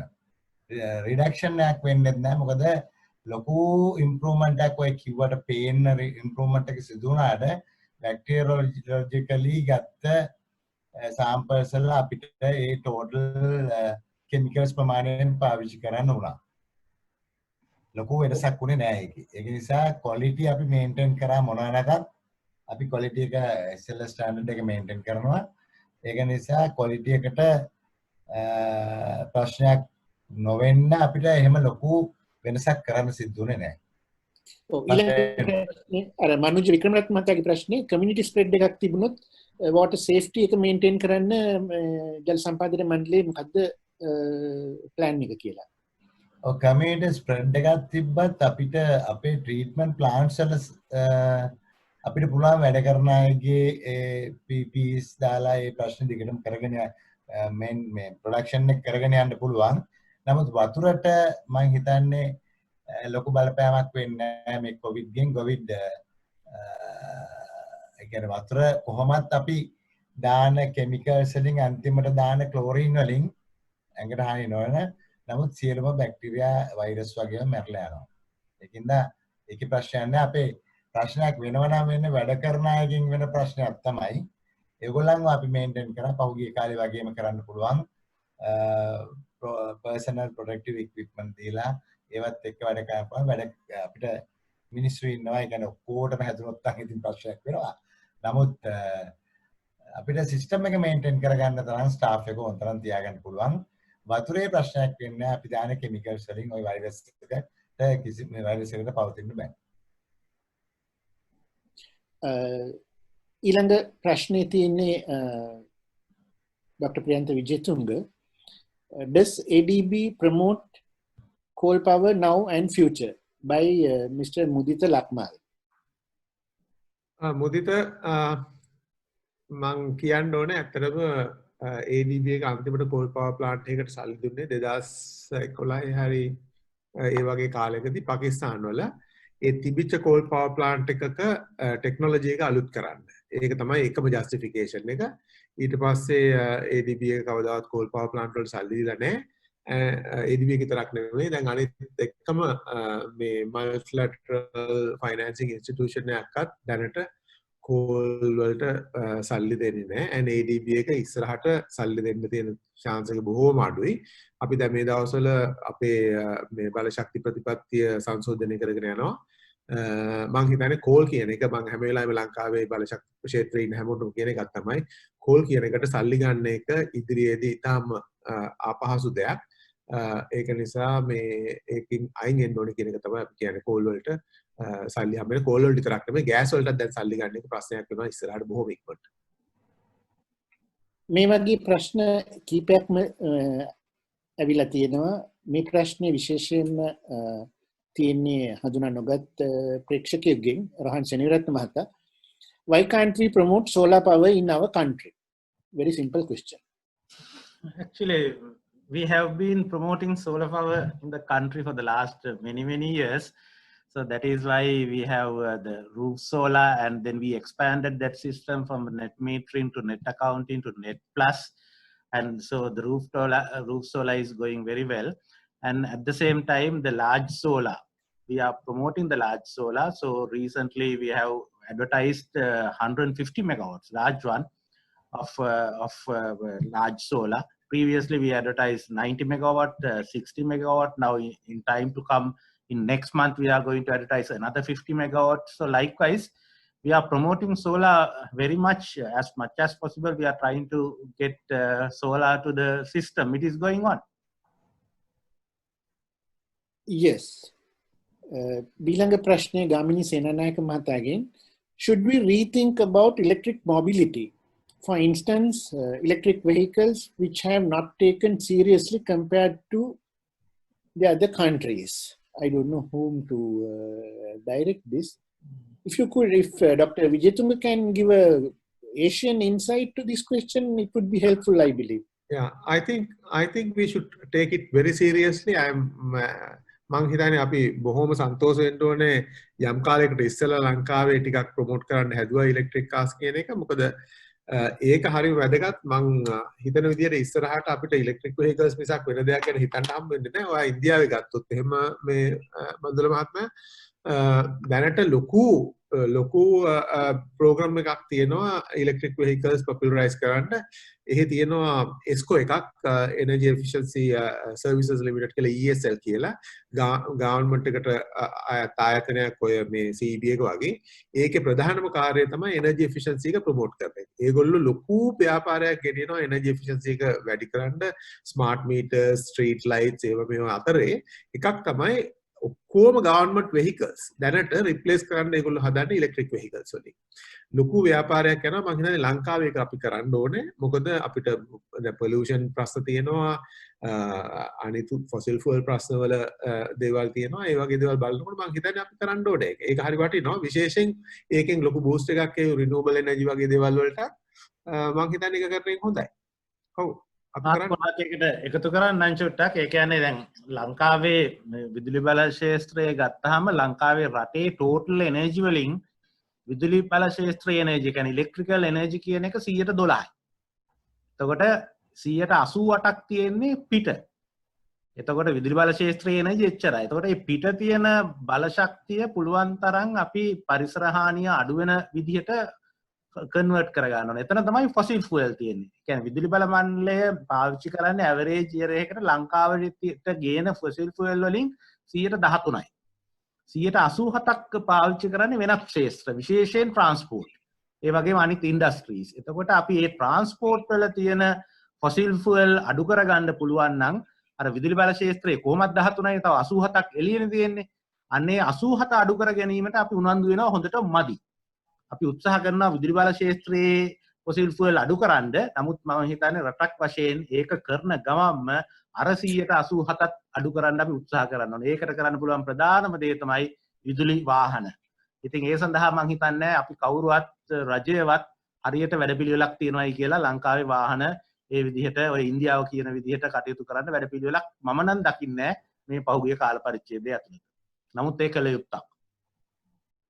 බොහොම ස්තුතියි ඔබ දෙපළටම. මම අවසාන ප්‍රශ්නේ හැටියට නැවත වරක් හඳුනා නොගත් ප්‍රේක්ෂකයන්ගෙන් ලැබිලා තියෙන එකක් ජාතික ජල සම්පාදන ජල අපවන මණ්ඩලයට ඉදිරිපත් වෙන්නේ.